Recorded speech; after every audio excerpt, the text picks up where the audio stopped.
Bonsoir et bienvenue à tous. Je suis de retour. Je sais que je vous ai manqué sûrement la semaine dernière, Terriblement. mais ne vous inquiétez pas, me revoilà. Nous sommes lundi soir, il est 21h05 et 47 secondes. C'est bien évidemment votre rendez-vous politique hebdomadaire. 66 millions de procureurs. La semaine dernière, on a fait un petit quiz. Enfin, pardon, je dis on, mais c'est pas moi. C'est mes deux compères, Maître Benz et Renzidou, que vous pouvez voir juste en dessous. Bonsoir messieurs. Salut. Salut.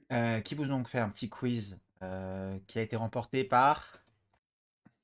Akarac, les quiz d'actu, c'est Akarac, hein. Mmh. Les quiz, thématiques, Quiz. c'est Kamokato, les quiz d'actu, c'est Akarac. Ah, très bien, très bien. Et une fois Luc ODH. Bon, eh bien voilà. Mais en tout cas, ce soir, on ne se retrouve pas pour un quiz, mais un retour sur l'actu, comme vous pouvez le voir déjà à votre écran grâce au magnifique logo central, n'est-ce pas? Et donc, on va parler de beaucoup de choses, hein. L'actu est évidemment très chargée. On essaiera d'être un peu plus équilibré que peut-être on peut l'être aujourd'hui dans le discours des médias. Mais en même temps, il y a des choses graves qui se passent. On va commencer par quoi, messieurs, s'il vous plaît? Bah, déjà, Akarac, tu vois, il gagne les quiz et en plus, il est à la pointe de l'actu parce Ouais, que complètement, ouais. l'alerte Le Monde est tombée il y a 3 minutes sur le téléphone. Bonjour à tous, sauf ceux qui refusent de faire des débats avec les autres candidats avant le premier tour. Il fait référence à la le refus d'Emmanuel Macron de débattre avec les autres candidats, donc Il on est... aura un débat Macron-Le Pen. De quoi on va parler? Bah, je crois qu'on va commencer avec Maître Benz, qui va, nous parler des parrainages qui ont été dévoilés aujourd'hui par Tout le à Conseil fait. constitutionnel et surtout parce que ça nous donne, la liste des candidats qui vont pouvoir concourir à l'élection présidentielle. Est-ce qu'il y a eu des surprises? Est-ce qu'il n'y en a pas eu? Est-ce que ce système est bien ou pas bien? Et ben, ça, c'est Maître Benz qui nous en parler. Et moi, je vous parlerai de, ben, c'est dur de ne pas parler d'Ukraine, mais honnêtement, si vous voulez avoir des infos sur l'Ukraine, je pense qu'il y a beaucoup de podcasts, beaucoup d'émissions sur YouTube. Je vous recommande d'ailleurs le dernier, le dessous des cartes, 25 minutes sur la crise ukrainienne pour tout comprendre. Voilà, allez voir tout ça. Nous, on va pas pouvoir parler de ça. On va parler de l'impact de la crise ukrainienne sur l'élection présidentielle et notamment sur la déclaration de candidature d'Emmanuel Macron. Qu'est-ce que ça change? Est-ce que les jeux sont déjà faits? Bref, et puis on parlera un peu tous les 3, tous ensemble, des autres sujets d'actu de la semaine. Est-ce qu'on peut un peu teaser du style drame à ELV, Rousseau dehors, primaire populaire, Pécresse en déroute, bon bref, Pécresse détresse comme on dit Pécresse. sur Twitter ou hashtag le maire est un génie parce que baisser le chauffage. Ah, nos politiques Écoutez, ont du talent. nos politiques Mmh. ont beaucoup de talent. Ouais, Ah, donc petit rappel, hein, nous, on est là pour passer les plats si jamais vous êtes là pour la première fois, parce qu'on remarque quand même qu'on a de plus en plus de monde dans le chat, enfin dans les viewers, mais pas forcément dans le chat. Donc n'hésitez pas si vous venez pour la première fois. Nous, on passe les plats, on met les sujets sur la table et on en débat entre nous, mais l'idée, c'est que ce soit plutôt vous qui en débattiez. Donc on prend tous les arguments de tout le monde. Je vais finir sur la semaine prochaine et après j'arrêterai mon premier tunnel. La semaine prochaine, je pense qu'on refera un retour sur l'actu parce que la campagne, là, maintenant, est officiellement lancée puisque d'ailleurs, à partir de demain, c'est remise à zéro des temps de parole et Mmh. heu et donc voilà, on a beaucoup de choses à dire et sans plus tarder, je laisse la parole à notre cher, constitutionnaliste, Maître Betts. bah, oui, remise à 0 du temps de parole, c'est-à-dire qu'on va enfin entendre, Philippe Poutou pour mon plus grand plaisir. Ah, la neutralité est RIP depuis, Voilà, merci, Neutralité, au merde, des revoir. mois. on avait dit que, non, par contre, je suis très, très déçu de ne pas le voir débattre contre Emmanuel Macron. Ça, voilà, c'est sûr. Mais bon, peu importe. Donc aujourd'hui, hein, est tombé le verdict. Vous n'êtes pas passé à côté normalement pour, les, prétendants à la présidence, puisque Laurent Fabius, qui est président du Conseil consti, a annoncé quels seront les 12 candidats à, l'élection présidentielle, au premier tour en tout cas. Alors, et pas dans l'ordre des parrainages qu'ils ont accumulés, mais dans l'ordre tiré au sort par le conseil, il y a Nathalie Arthaud qui aux dernières nouvelles avait 576 parrainages validés, Fabien Roussel, pour 626, Emmanuel 6 tu Macron, ouais, ouais, ouais, Emmanuel Macron a 2 098 parrainages, Jean Lassalle qui a ses 500 depuis longtemps, mais qui a obtenu jusqu'à 642 parrainages, Marine Le Pen à 622, Éric Zemmour à 741, Jean-Luc Mélenchon à 906, alors qu'il peinait la semaine Ah dernière ouais, à les obtenir, Anne ah ouais, c'est Hidalgo beaucoup, hein. 1 440, ouais, c'est pas mal, hein? Ouais, ouais. 1440, Anne Hidalgo aussi, normalement, ça fait tiquer tout le monde, hein. Elle est à 2-3%. Elle est à combien aux dernières nouvelles? Oui, bah, c'est la blague de genre, Mmh. peut-être c'est son électorat, tu vois? C'est Ils sous ont son il est c'est là, tout tu son vois? c'est tout son électorat. Yannick Jadot qui est à 712, Valérie Pécresse, incroyable mais vrai, en tête de ce classement à 2 636 parrainages. Philippe Poutou 596 et Nicolas Dupont-Aignan à tout pile 600. Voilà donc les 12 candidates et candidats, pour qui nous pourrons voter au premier tour de cette élection.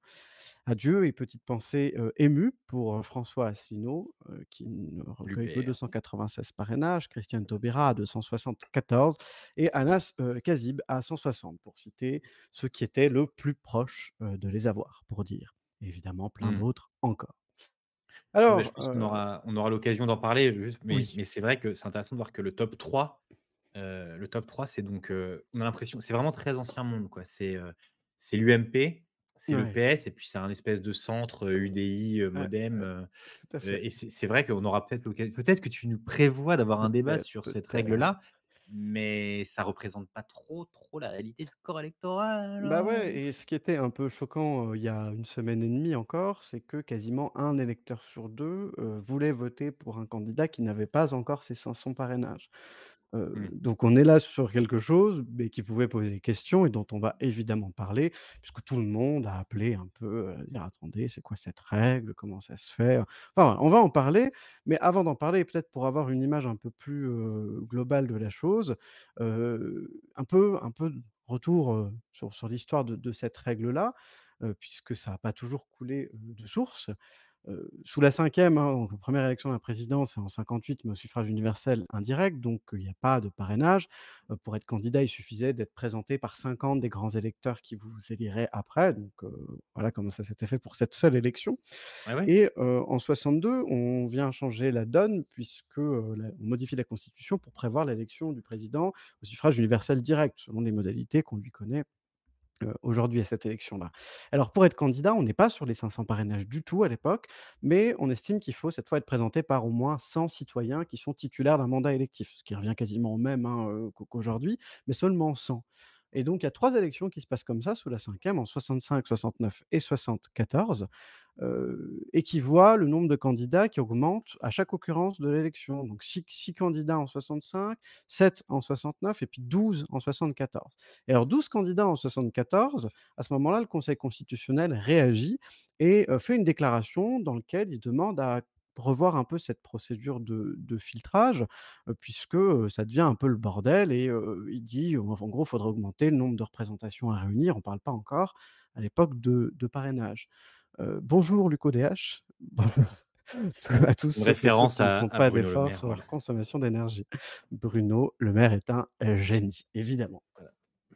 Donc voilà, le conseil à l'époque, il dit: «Attention, il faudrait plus de parrainage et qu'on répartisse un peu mieux tout ça sur le territoire pour essayer de filtrer un peu ces candidatures dont on voit, qu'elles, se multiplient» et bien, on l'écoute, le parlement l'écoute et c'est par une loi organique qu'en 76, la règle devient celle qu'on connaît aujourd'hui. Alors qu'est-ce qu'elle est cette règle? Je vais bientôt finir, je vous rassure. Pour être Non, mais c'est candidat depuis intéressant. cette date, bah, c'est surtout l'occasion de vraiment refaire un petit point là-dessus, mais il faut aujourd'hui recueillir 500 parrainages à son nom, qu'ils proviennent d'au moins 30 départements ou collectivités d'outre-mer, sans que plus d'un dixième de ces 500 signatures ne proviennent d'un même département. En gros, 50 signatures max par département, sur au moins 30 départements, et il faut qu'il y en ait 500 au total. Donc OK. c'est ça, la règle qui fait, aujourd'hui encore, foi. Alors qui est habilité, à donner les parrainages? Bah, les députés, les sénateurs, les maires aussi, les conseillers départementaux, les conseillers régionaux, les membres du Parlement européen s'ils ont la nationalité française, les présidents des organes délibérants des Comcom, des communautés urbaines et cetera. Alors ça fait beaucoup tout ça, hein. Il y a 47 000 élus qui sont, habilité à parrainer quelqu'un. Bonjour Biu salut tout le monde, sauf à ceux qui ont Elden Ring. Eh Donc, bien, navré. pas nous 2, Adrien. Mais par Pas contre, nous 2, IDP, non. Moi, bonjour à toi. je n'y joue jamais. Mmh. Ouais, bah, bonjour à Donc, moi, ouais. donc voilà l'histoire. Alors 47 000 élus, pour vous donner une petite idée, si tout le monde, parrainait, à hauteur de 500 parrainage max, on pourrait avoir en théorie jusqu'à 80 candidats, ce qui est, même un peu plus que ça, ce qui est absolument énorme. Alors ma première question, et elle est simple, c'est que on voit historiquement que ce système, il a été pensé pour limiter au maximum le nombre de candidatures. Est-ce qu'on peut dire aujourd'hui qu'il est devenu, en tout cas, inefficace quand on regarde le nombre de candidats qui, depuis quelques élections, est quand même très élevé? En 2017, on avait 11 candidats, 10 en 2012, 12 en 2007 et 16 en 2002, avec cette règle-là. Alors, à quoi bon avoir ce système-là? Ou en tout cas, est-ce que vraiment, bah, ce filtrage-là, il n'existe plus? Enfin, il est plus efficace? C'est, intéressant parce que généralement la question elle est posée dans l'autre sens puisque c'est un sujet qui revient systématiquement Mmh. après, avant chaque élection, sur lequel on ne change rien après l'élection, mais c'est Oui. toujours le psychodrame le cirque toujours, même si on n'a pas eu d'accident jusque-là, mais peut-être qu'un jour il y aura un accident et on verra. Tous les candidats qui sont et je vois qu'on va en parler plus tard, mais qui sont pas soutenus par un grand parti ou un parti bien implanté, ou en tout cas qui a un réseau militant suffisant pour aller chercher ces signatures. Toujours 2-3 semaines avant, on a ce risque disant: «Je vais pas avoir mes signatures, je vais pas avoir mes Mmh. signatures» et là, on rencontre Mélenchon, qui, a quand même, sonné l'alarme, assez fortement ces dernières semaines. Il se retrouve avec 900 signatures, c'est un Ouais, truc ouais, de c'est dingue. énorme. Alors il Donc y a eu, hein, quand même des gens qui sont venus un peu à la rescousse de Mélenchon notamment, on en parlera un peu plus tard, mais évidemment au final derrière le drame, comme tu peux dire, bah, il n'y a pas bah, eu après, aussi majeur en enfin, tout cas. quand tu regardes, ceux qui ont pas pu se présenter, donc les 3 que tu as cités tout Mmh. à l'heure, tu as François Asselineau, Christiane Taubira, Anas Kazib et puis on pourrait ajouter, Hélène Thuy du parti Ouais, animaliste. Allez, tout à Hélène fait. Thuy du parti animaliste, on peut dire que c'est un déni de démocratie parce qu'il y a personne d'autre sur ce créneau-là. C'est un projet particulier. Est-ce que ce parti animaliste devrait pouvoir se présenter à l'élection présidentielle? C'est un autre débat, mais il y a personne sur ce créneau-là. Si on regarde François Asselineau, il est quand même sur un créneau conservateur, très à droite, qui est représenté par d'autres, notamment dans les petits candidats par Nicolas Dupont-Aignan. Mmh. Étienne Taubira, c'est pas non plus un déni de démocratie parce que sur son créneau politique, on retrouve Jadot et Hidalgo, pardon. Et Anas Kazib, il est quand même parti du NPA parce qu'il considérait que le NPA était trop à droite quand le NPA a fait des alliances pour les élections locales. Je crois que c'était au municipal. Donc, on va dire que sur ce créneau-là, il y a aussi un candidat. Donc, pour moi, dans le sens, sur le papier, en tout cas, on pourra voir si la règle est fondée, mais sur le papier, ça a marché et il n'y a pas eu de scandale. Mais je ne dis pas qu'il n'y aurait pas pu avoir de scandale. S'il y a Zemmour, Le Pen ou Mélenchon n'a pas pu se présenter, là, on aurait pu en discuter. Mmh mh. Le seul déni de démocratie, c'est la primaire populaire ce week-end et ne t'inquiète pas que nous allons Oh y oui, revenir, bien on sûr. va Donc je ne sais pas si évidemment, je parce que l'évoquer. Non j'ai mais moi voilà, ma vas-y, vas-y. question elle est quand voilà, en 74, on tire la sonnette d'alarme et on dit: «Il faut plus filtrer, 12 candidats, c'est trop». Sauf qu'avec ce nouveau système, on se retrouve avec 12, on s'est retrouvé avec 16 candidats en 2002, donc à quoi bon si ça marche pas? À quoi bon faire ce drame à chaque Mmh fois mh. si c'est pour finalement avoir, un nombre de candidats si élevé quand même?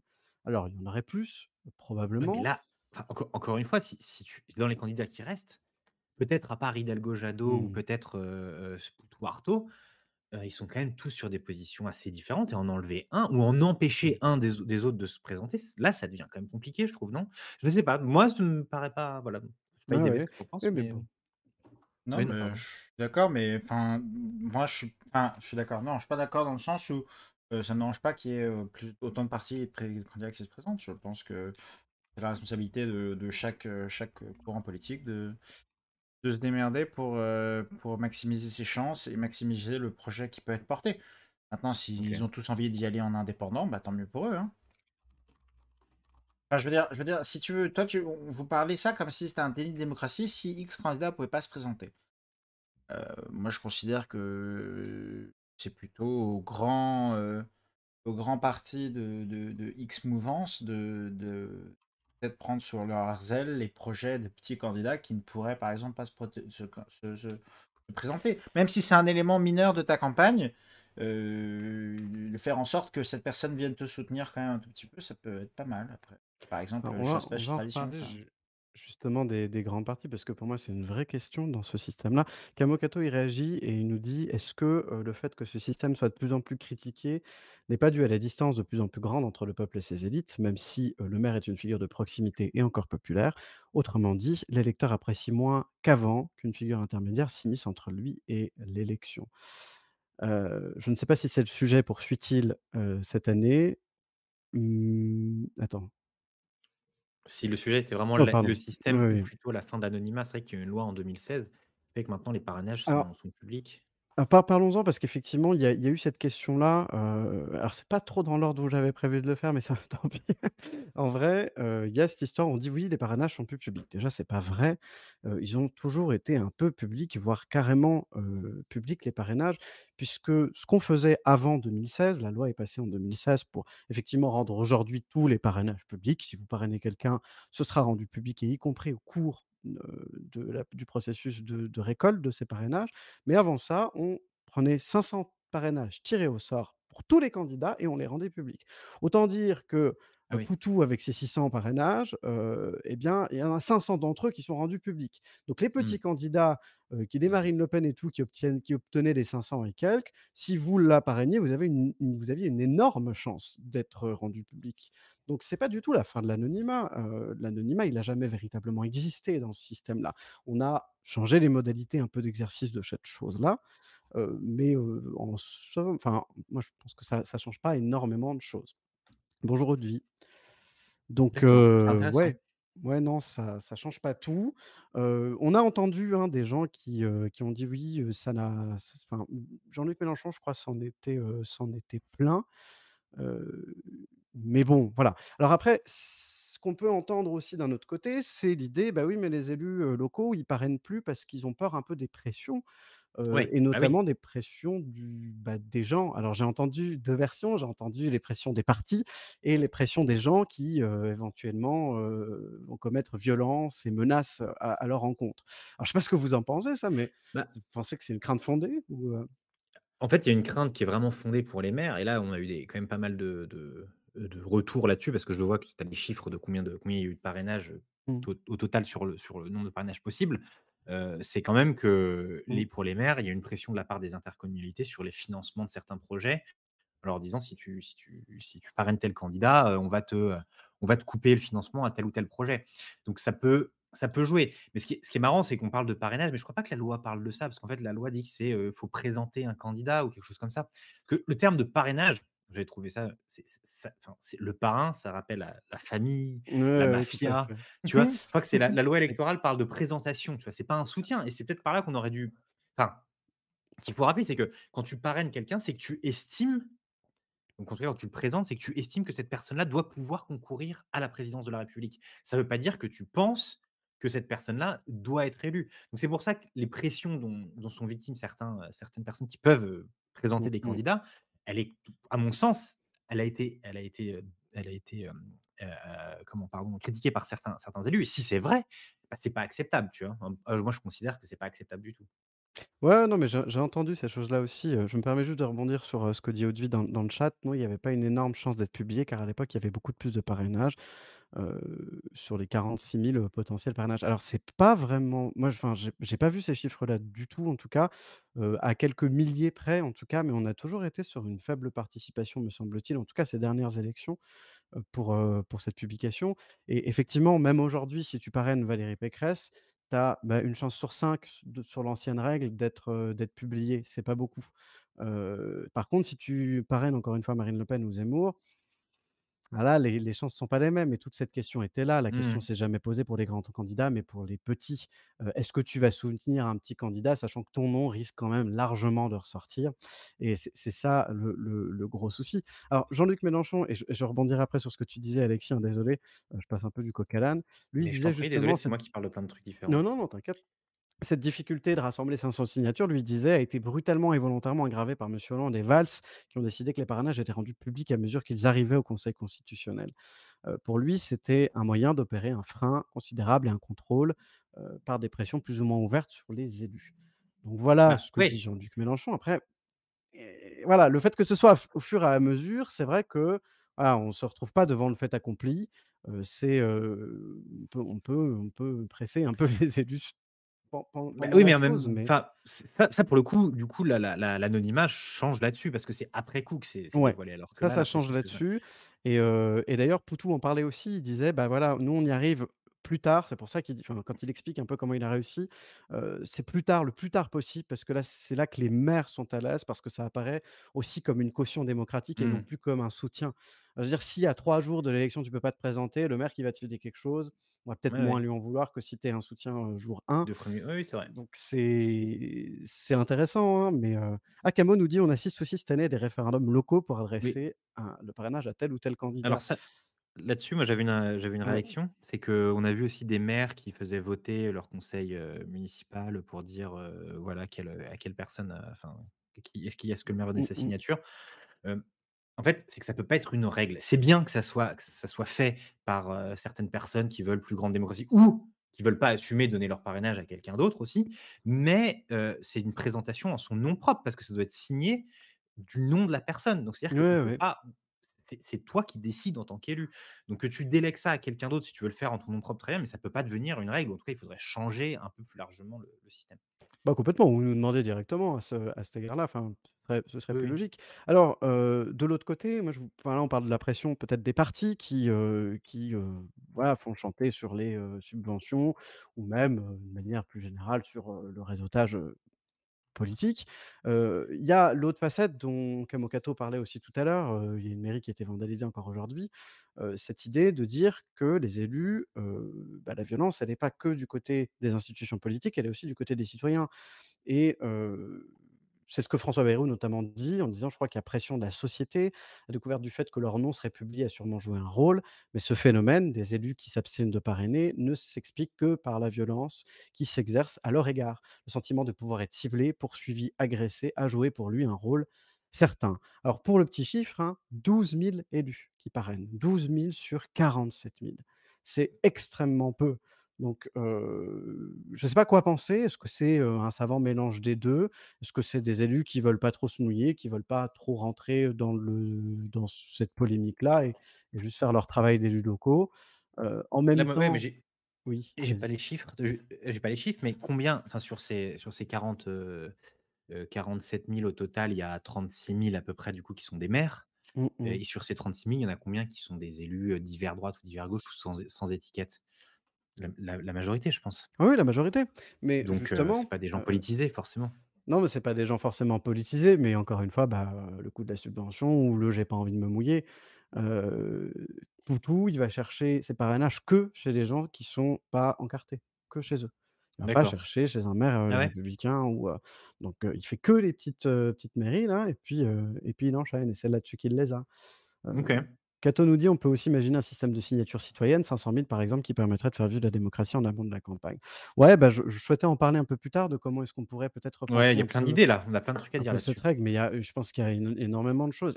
En vrai, elle est un peu claquée au sol, hein, cette règle. En tout cas, c'est vrai qu'aujourd'hui, on pourrait penser quelque chose d'autre. Notre vie nous dit: «Énormément de maires sont, sans étiquette. Je trouve le référendum au sein d'une commune pour parrainer un candidat est légitime, ça évite toute pression subie». Bah, là, au moins, ouais.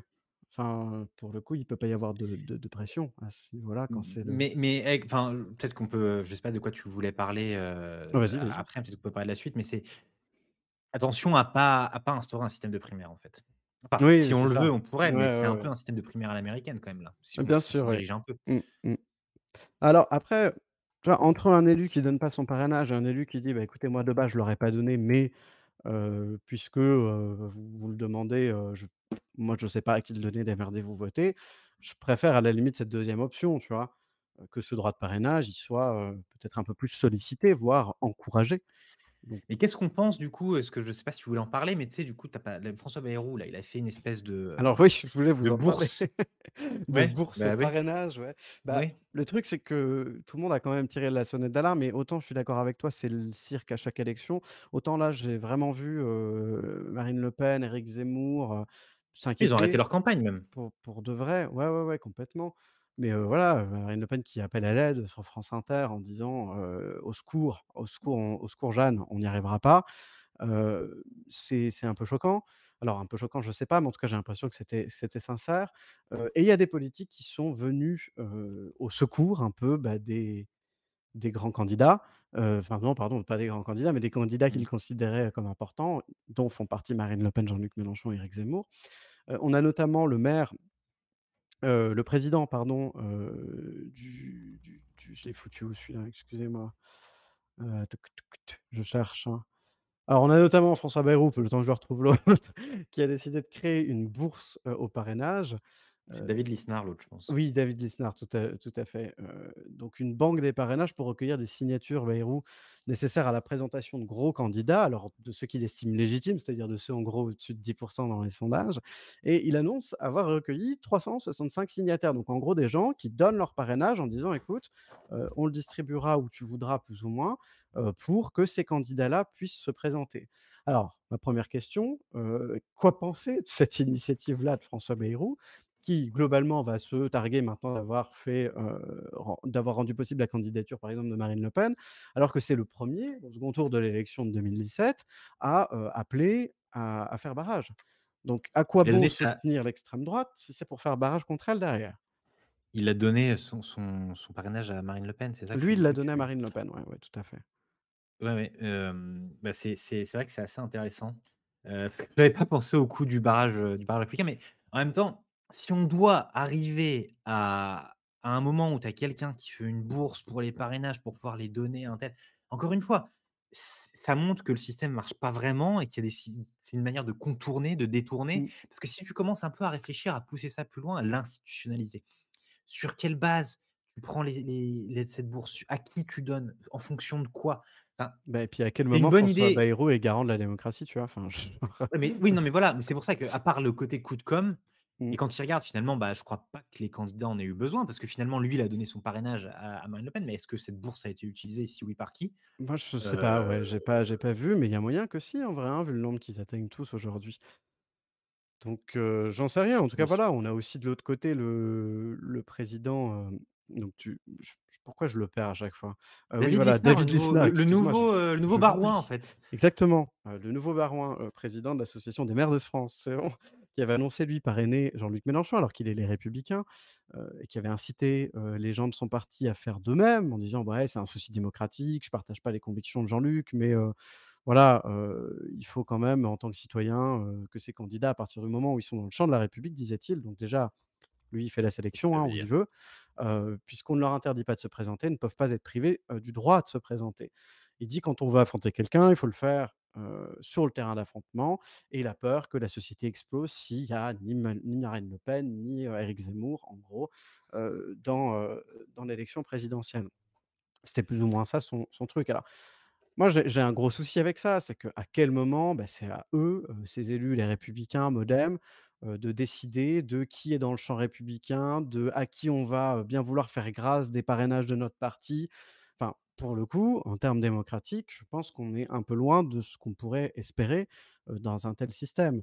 Alors, Oui. je ne sais pas trop ce qu'on pourrait, imaginer d'autre, mais, en tout cas, vous aviez déjà des idées dans le chat. Kamokato nous dit: «Les banques de parrainage invalident le système puisqu'ils donnent crédit aux sondages en tant que parole officielle de l'électorat». Bah, bien sûr, mais en même temps, comment ne pas donner au moins un petit crédit aux sondages? Je veux dire, le Bah, chiffre que oui. je sortais tout à l'heure, c'est, bah, oui, dans les intentions de vote, il y avait quasiment la moitié des électeurs qui n'auraient pas pu être représentés, au second tour, une semaine avant, si on avait arrêté les parrainages nets. Donc bien sûr que c'est difficile de donner, parole officielle à ça. Je pense pas qu'il le présente de cette manière d'ailleurs. Mais bon. Alors, les amis, vous avez des idées de, éventuellement, comment on change? Alors pour la petite, histoire évidemment, hein, notre gouvernement a réagi, notamment notre ministre de l'intérieur qu'on aime tous ici, en disant que la réforme du parrainage n'était pas à l'ordre du jour, qu'il OK. estimait qu'on ne changeait pas les règles du jeu à quelques jours du match, et Laurent Fabius même qui s'est prononcé assez étonnamment en disant que Ah jusqu'à oui. présent, aucun candidat porteur d'un courant d'opinion important au moment où il a voulu se présenter n'a été écarté par l'actuel Oui, système de parrainage. Ce qui est plutôt vrai oui, quand oui. même, hein.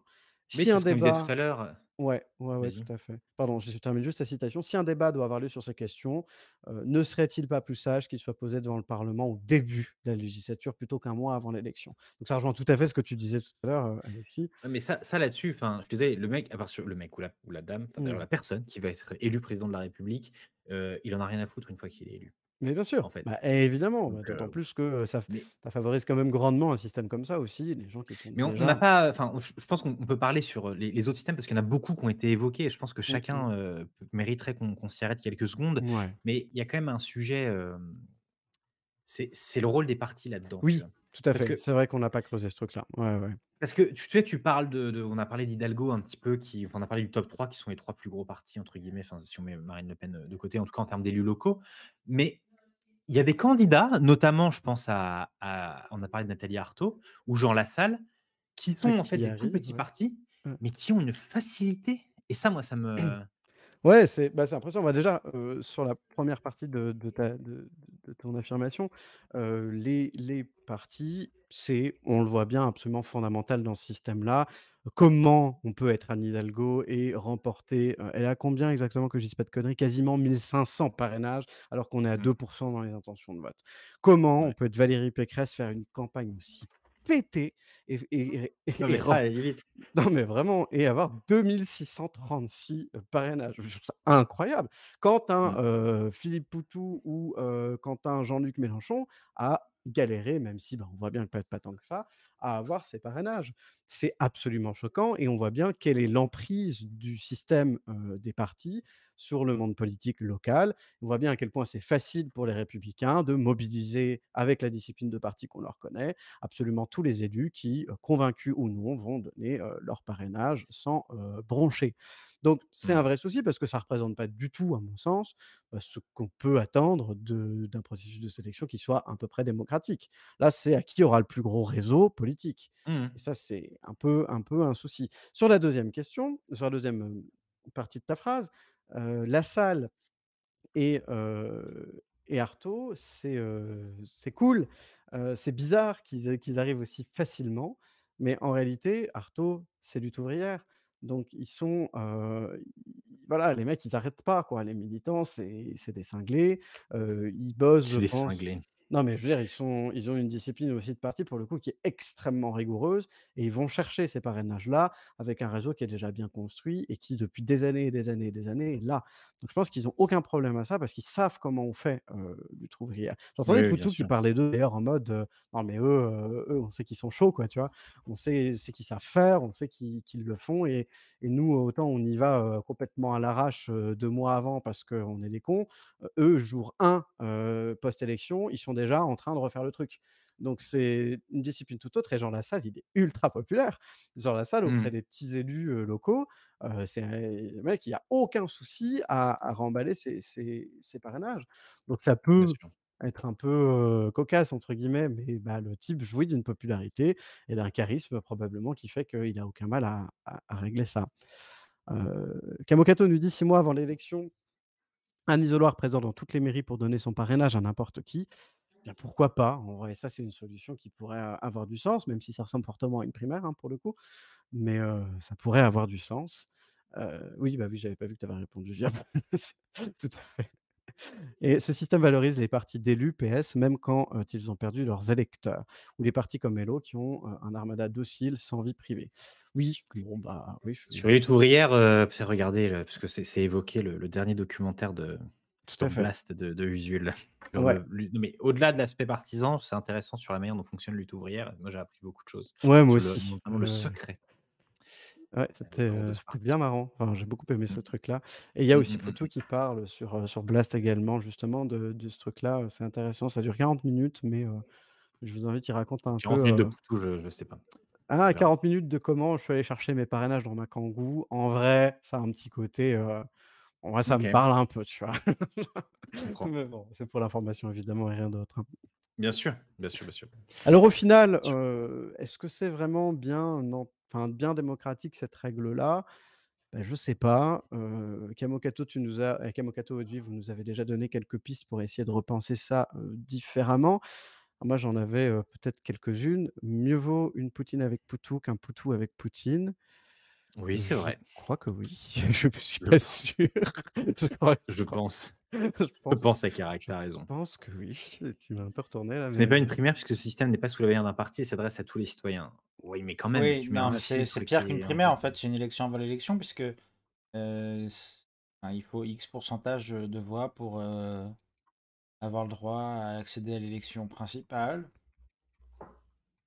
Oui, voilà, donc Et on il va y a dire eu que, et on cette va, idée derrière, même si c'est pas ouais, et puis on va dire que les petits candidats sont des candidats qui ont, enfin, les 3% qui votent pour Nathalie Arthaud, ils vont vraiment pas voter pour quelqu'un d'autre.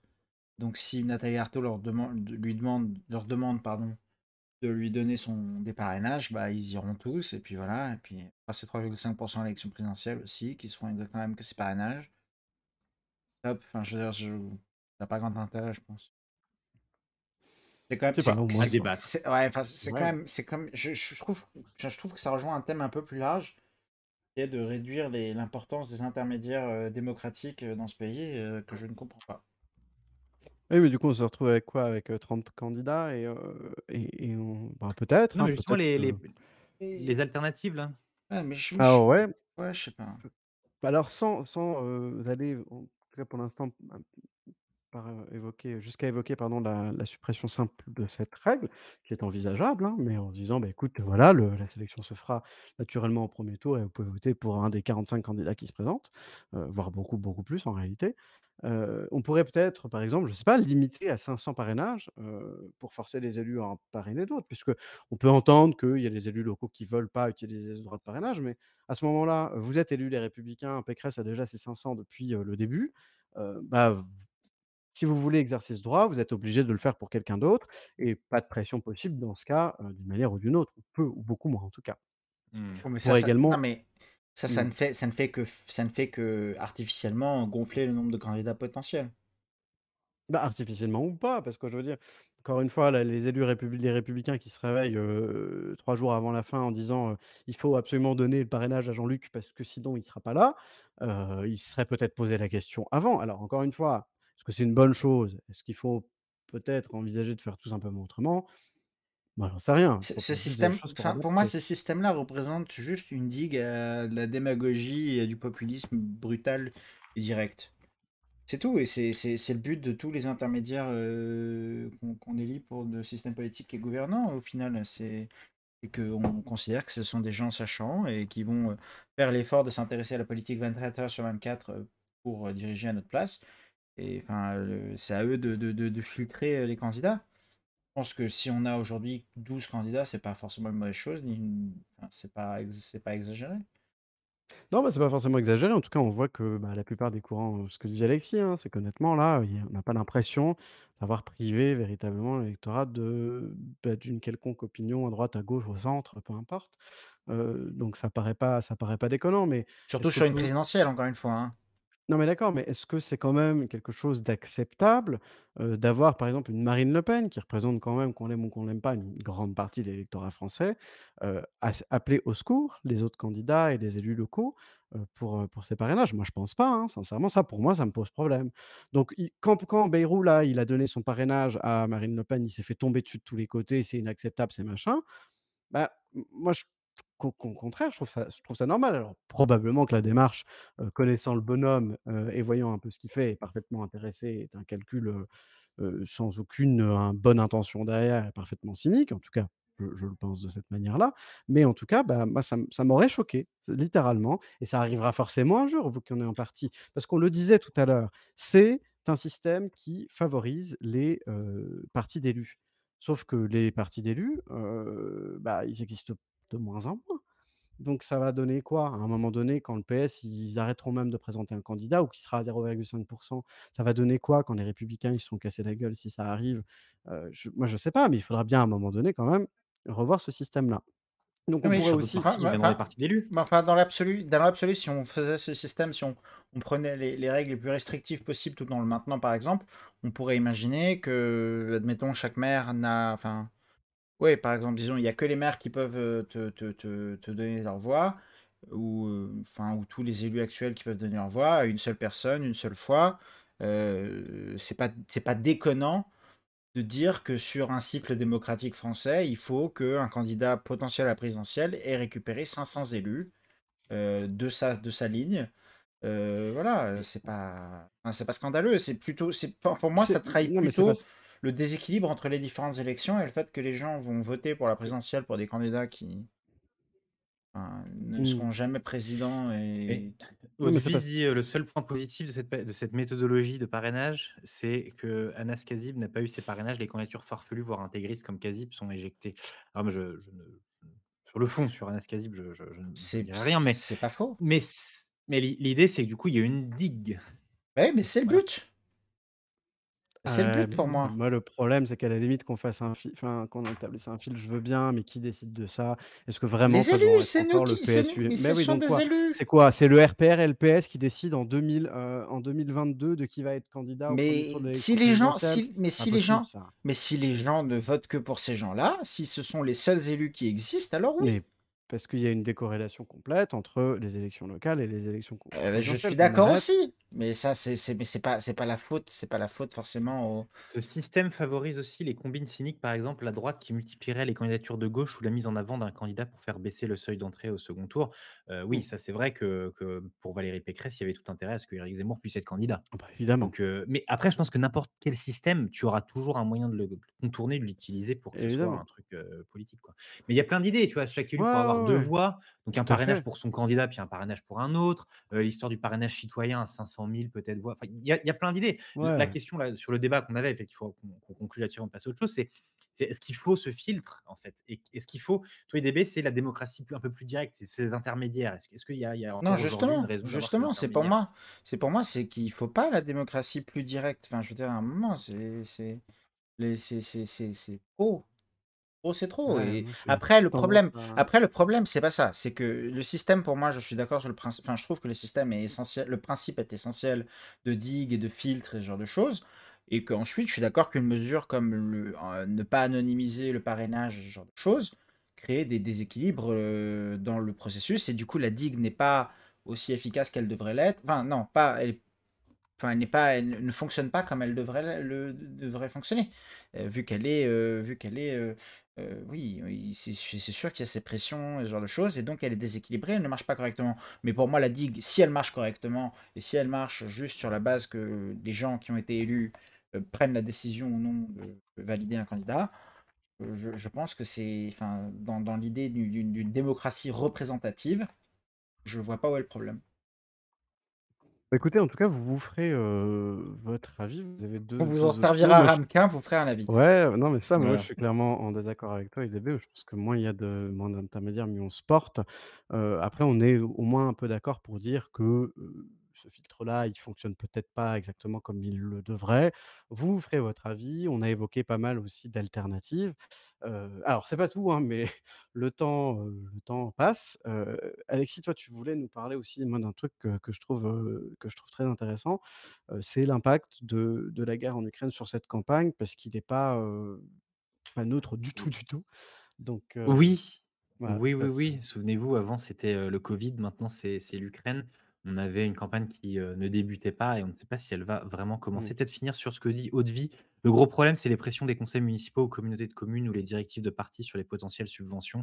Ça pourrait être annihilé par la parité des subventions, quel que soit le parrainage. tout à C'est vrai fait. que c'est un des sujets qu'on avait évoqué où Mmh. ça pour le coup, c'est effectivement, inacceptable ce genre de pression, qui viennent des intercommunalités ou de l'échelon supérieur. Mais Donc malheureusement, je oui, pense que c'est très commun, mais bon.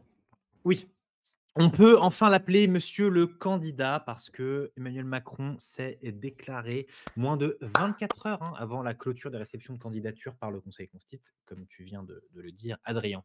Alors, en quelques mots, parce que je me rends compte que c'est peut-être pas clair pour tout le monde ce qu'il a fait, parce que par exemple, je me suis rendu compte que toi, Adrien, tu avais raté une partie. Il a fait Oui. sa lettre aux Français, qui a été diffusée dans la PQR, dans la presse régionale. Vous l'avez vu. Il a fait une vidéo un peu à la Netflix, début, d'une série de quelques vidéos qui durent 4 minutes, où en fait, il a ses premiers échanges avec un réalisateur, voilà, il avait parlé de faire quelque chose d'un peu solennel car c'est la crise, donc ça, c'est sa vision de faire tu l'as posté, merci Adrien. Vous savez, dès le début de la campagne, il y avait les JAM, les Jeunes avec Macron, qui avaient posté cette, 5 saisons de plus. Marine Le Pen qui a aussi repris la police de Netflix. Bref, Netflix est dans la campagne. Emmanuel Macron a fait une vidéo un peu, cool. Dans tous les cas, que ce soit cette vidéo ou la lettre aux Français, il en a pas fait beaucoup Macron quand même. Il y a pas grand chose à se mettre sous la dent. Il y a simplement peut-être une idée d'un slogan, qui est «Bâtir la France de nos enfants». On voit clairement la référence, hein, qui fait là faire un clivage avec les positions plus conservatrices, notamment celle de Zemmour, où là il nous dit Macron nous dit: «On va construire demain plutôt que revenir à ce qu'était la France hier». Mais on n'a aucune idée sur le positionnement que Macron va prendre dans sa campagne et pour un éventuel futur, quinquennat. On a une continuité qui rassure, parce que c'est la crise, double crise sanitaire. D'ailleurs, les chiffres covid commencent à un petit peu à remonter là, je ne sais pas si vous avez vu, et de l'autre côté, évidemment, la guerre sur le sol européen. Donc on a besoin de continuité car ça rassure, mais pour pouvoir gouverner 5 ans de plus, il va falloir un mandat. Il va falloir qu'on sache un petit peu de quoi Macron va nous, parler, en tout cas va nous promettre pour ces 5 années. Hem, on a eu une idée parce qu'aujourd'hui, il a fait une visio avec des élus. Je ne sais pas si vous avez vu une vidéo, il y avait des personnes qui étaient présentes aussi dans son QG de campagne et il a dit qu'il voulait lancer 3 grands chantiers que sont alors là, on en a parlé en début, mais enfin en off entre nous, c'est l'école, la santé, les institutions. Alors l'école, l'éducation, on en a parlé il y a 2 semaines, où on a bien vu effectivement qu'il y a un petit souci en France sur ce sujet. Nos invités étaient tous assez d'accord là-dessus. La santé, on sort de la crise, covid. Enfin, on n'en sort pas d'ailleurs, on est en plein dedans encore et les institutions, c'est toujours le débat et puis en plus avec un quinquennat qui a été marqué par les gilets jaunes, évidemment, voilà. Donc il a pris ces sujets-là. C'est quand même très, très, très, très, enfin vaste et je ne sais pas exactement ce que ça veut dire. Il a fait un déplacement aujourd'hui à Poissy, chez son ami Carl Olive, qui est maire de Poissy. Et là, il a fait voilà, une annonce en expliquant qu'il allait supprimer la taxe, la redevance audiovisuelle. Alors, bien sûr, ça a commencé à créer des débats sur Twitter. Je regardais ça avant. On nous explique que c'est génial parce que pourquoi on paye pour cette merde d'un côté et de l'autre, des économistes nous disent non mais attention, l'audiovisuel public est financé par ça ou qu'est-ce que c'est. Bref, toujours est-il que ce n'est pas un vrai problème de fond parce que, on ne sait pas vraiment ce que va faire Macron.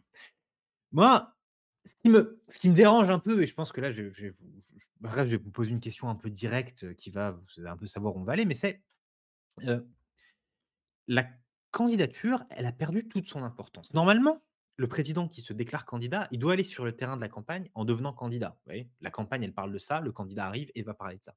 Là, c'est la campagne qui vient sur le terrain du président en faisant de l'Ukraine le sujet central.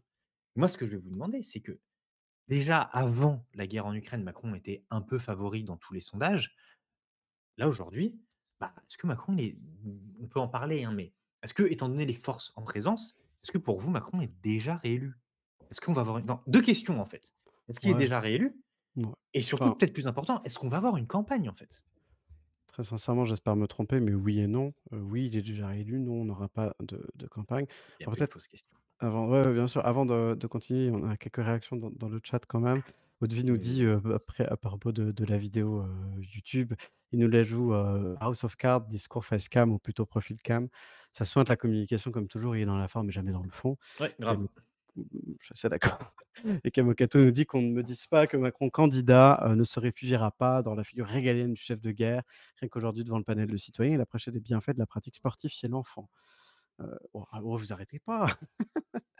L'école catalyse, classe Cataclysme. ca oh, cataclysme, pardon. Ouais. Attends, j'arrive pas à tout lire. Pourquoi j'arrive pas à tout lire? Pourquoi j'ai un L'école truc qui se Cataclysme, classement PISA de la ah France voilà, j'arrivais pas à lire désastreux. PISA. OK, hôpital 35% administratif, fermeture 5700 lits sous son quinquennat. L'institution, il a passé son temps à les, déconstruire. Donc ces 3 axes de campagne, c'est la médiocrité par avance. Un avis, très tranché, Aude. Et Kamokato nous dit: «Les surprises ont toujours été légion dans les campagnes présidentielles, mais pas Et pas à à 30 30 jours». jours. Et peut-être que pour souligner là-dessus, avant de vous entendre un peu sur le fond, Mmh, c'est vrai que le dernier Ipsos, là, donc c'est le sondage qui a un peu fait référence parce qu'il est fait avec Le Monde et la Fondation Jean Jaurès, c'est celui qui a un panel de 13 000 personnes. Donc c'est pas simplement un sondage avec 800 personnes. Heu, il donne Macron à plus de 30. Il fait un bond de 6 points mmh, et il a plus du double d'intention de vote que sa première challenger qui est Marine Le Pen. Les autres candidats, ils stagnent ou ils régressent. Là, tu vas pouvoir nous parler de Valérie Pécresse qui, là, du coup, elle se retrouve parfois 5e ou Mélenchon, il progresse un petit peu.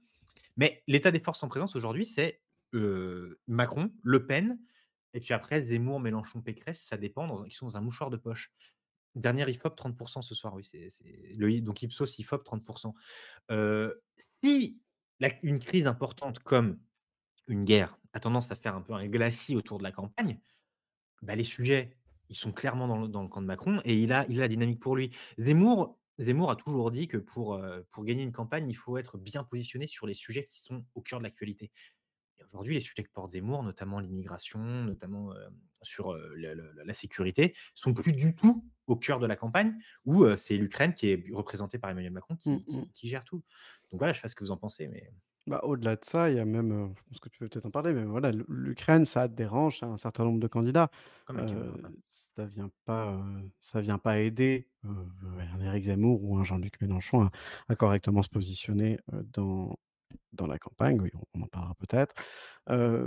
En attendant, là, ouais, 30 dans les sondages, moi, j'ai envie de me tirer une balle, hein. Franchement, 30 Emmanuel Macron, les gens, vous étiez où ces 5 dernières années? Alors, je ne sais pas, parlons-en. Je Précisons que les 30 ont été atteints 24 heures après les soutiens de Douste Blazy et Raffarin, les faiseurs de rois. 30 dans les sondages encouragés par les médias qui distillent la peur avec la menace nucléaire de la guerre en Ukraine, comme pour le Covid, Macron surfe sur la peur que les Français soient tétanisés. Oui, mais le fait est qu'aujourd'hui, encore une fois, hein, dans le Ipsos, là, 13 000 personnes, l'Ukraine devient la préoccupation numéro un des Français, à mmh, égalité avec le pouvoir d'achat. Voilà. Alors, le fait est, peut-être que c'est instrumentalisé par les médias, et cetera, mais le fait est que c'est une préoccupation des Français qui oui, c'est certain. qui ne peut pas Oui, oui. ignorer, Ouais, quoi. puis il y a même un vent de panique, et les gens qui vont chercher de l'aide dans les pharmacies, enfin, c'est non, non, on est sur quelque chose qui prend de la place, en tout cas, dans la vie, des Français et c'est pas négligeable et effectivement, là, Macron, il a tellement le bon rôle dans cette histoire par rapport aux autres candidats, qu'est-ce que vous voulez Mais faire? Kemokato dit un truc intéressant. Je ne vois pas dans ce score un appétit pour 5 ans de Macron, mais énormément d'électeurs sont désemparés par la concurrence, tout simplement. Ouais, Et ouais, c'est ouais, vrai ouais. en fait, enfin, c'est vrai que la campagne, enfin, les autres candidats sont quand même dans leur majorité très, très mauvais. Mmh. Mais 30 c'est quand même beaucoup. Alors oui, il y a l'effet là, guerre qui l'a boosté. On va voir avec la campagne comment ça va se passer. Mais je suis pas sûr, à part peut-être Mitterrand, pardon, De Gaulle en 65, je suis pas sûr qu'un candidat ait déjà fait un président sortant ait déjà fait 30 au premier tour. Ouais, ça Voilà. me dit rien, mais j'avoue que Et j'ai ça, pas tout ça me fait un peu mal aux fesses que Macron, mais bon. ouais, Enfin, ouais. moi je pense qu'il y a beaucoup de. Enfin, je suis d'accord en fait avec Kamakato, c'est-à-dire que je pense qu'il y a énormément de gens qui ont pu voter pour Macron il y a 5 ans, qui ne sont pas forcément ultra satisfaits par ce qui s'est passé sur ces 5 ans. Alors certes, il y a encore une fois la crise du Covid, ce genre de choses qui ont fait que la politique et le gouvernement n'a pas pu agir au même rythme que d'habitude. Et peut-être que ça a un peu entravé les choses portées par ce gouvernement élu. Mais d'un autre côté, enfin, ces gens-là déçus, même s'ils n'ont pas envie de revoter Macron parce qu'ils sont déçus, non, ils vont se tourner vers quoi? Finalement, je veux dire, ceux de droite, ils vont aller vers Pécresse et ceux de gauche, ils vont aller vers Anne Hidalgo. En fait, le problème, c'est que si on regarde la question, la crise ukrainienne a quand même permis d'accélérer des dynamiques. C'est que Éric Zemmour, Marine Le Pen et Jean-Luc Mélenchon, alors là, je ne vais pas revenir sur les positions de chacun. De toute façon, on pourra dans le futur revenir sur ce qui s'est passé dans la crise ukrainienne, dire un peu qui a fait quoi, la faute de qui, et cetera. Mais à partir du moment où tu as l'attaque de Poutine qui est absolument condamnable, les positions dans le passé qui ont consisté à être plus ou moins conciliants avec ce type de personnage-là, fait que ça les disqualifie ou discrédite très vite. Donc après, il te reste qui? Comme tu disais, il reste Pécresse, Hidalgo et Jadot. Mais vous l'avez Mmh. vu Jadot là, quand il prend les drapeaux ukrainiens, tu sais, pour faire genre qu'il a du charisme? Vous l'avez vu, Hidalgo allumer la tour Eiffel? Non, mais Enfin et puis non, mais même sans parler d'Ukraine, encore une fois, hein, après, je te rejoins exactement sur les candidats, la façon dont mais on parle c'est que distribué. d'Ukraine du coup là. Oui, oui. Bon, bah, actuellement, certes, mais même si on venait pas à parler de ça, imaginons que ça n'ait pas eu lieu. Je veux dire, de la même façon, je t'ai dit, si quelqu'un est déçu par Macron, là, c'est pas des gens qui auraient voté parce que Mélenchon était déjà là à la dernière élection, et Marine Le Pen aussi, et ainsi de suite. Donc ces positionnements-là existaient déjà. Donc c'est pas ces gens-là qui ont voté pour Macron, surtout pas pour Marine Le Pen vu qu'elle était au second tour. Donc c'est forcément des gens qui sont un peu sur la sellette droite, gauche ou autre. Et franchement, regarde leurs alternatives directes, bah, elles sont inexistantes. Elles sont inexistantes. Désolé, c'est. Donc donc ça veut dire qu'on peut revenir sur ce qu'on disait dans notre émission sur le clivage de gauche-droite. En fait, au final, il y a plus vraiment de valeur particulière. Mais ce qui est assez intéressant aussi dans l'Ipsos et le Jean Jaurès, c'est que quand on regarde, qu'est-ce que pourquoi les gens vont voter? Est-ce qu'ils vont plutôt voter parce qu'ils sont attachés à la personne ou à l'idéologie?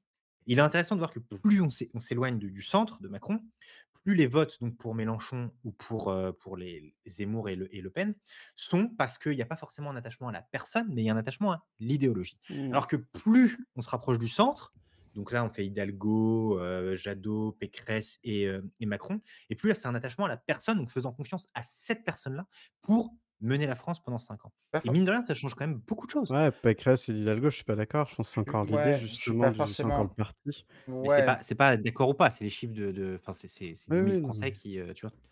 C'est OK.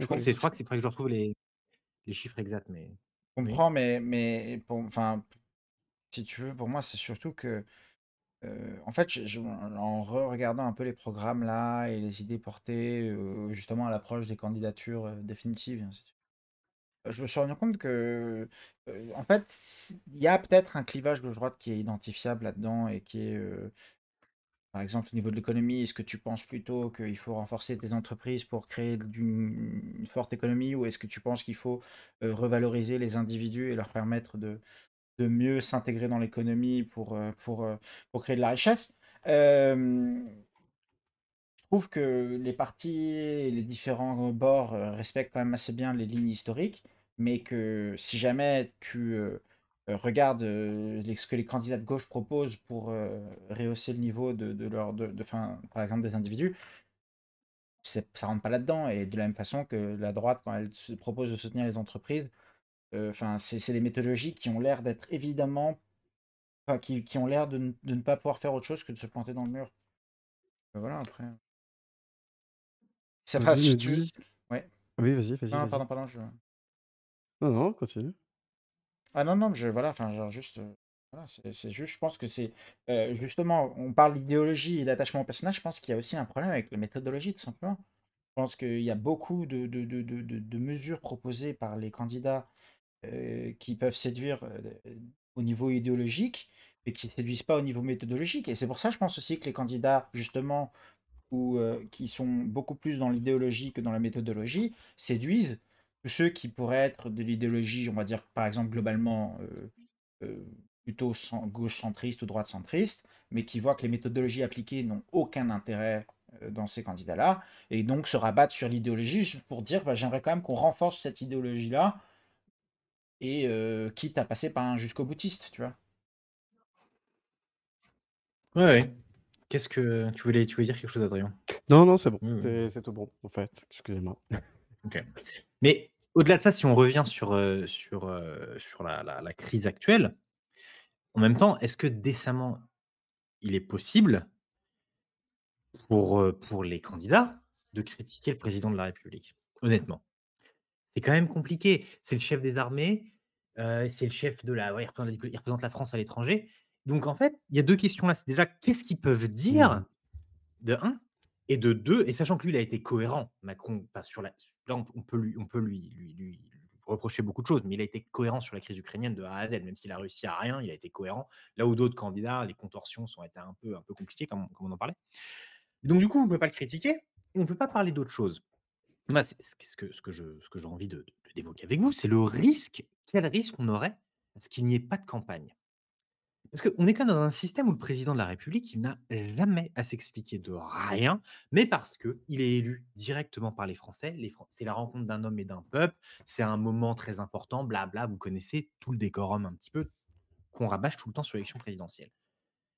Un acmé démocratique, etc. Mais maintenant, si on n'a pas cette campagne-là, donc ce moment où justement les Français vont faire un choix fort en s'engageant pour quelqu'un, est-ce que pour vous, il n'y a pas un risque très grave sur le prochain quinquennat, peu importe qui sera élu?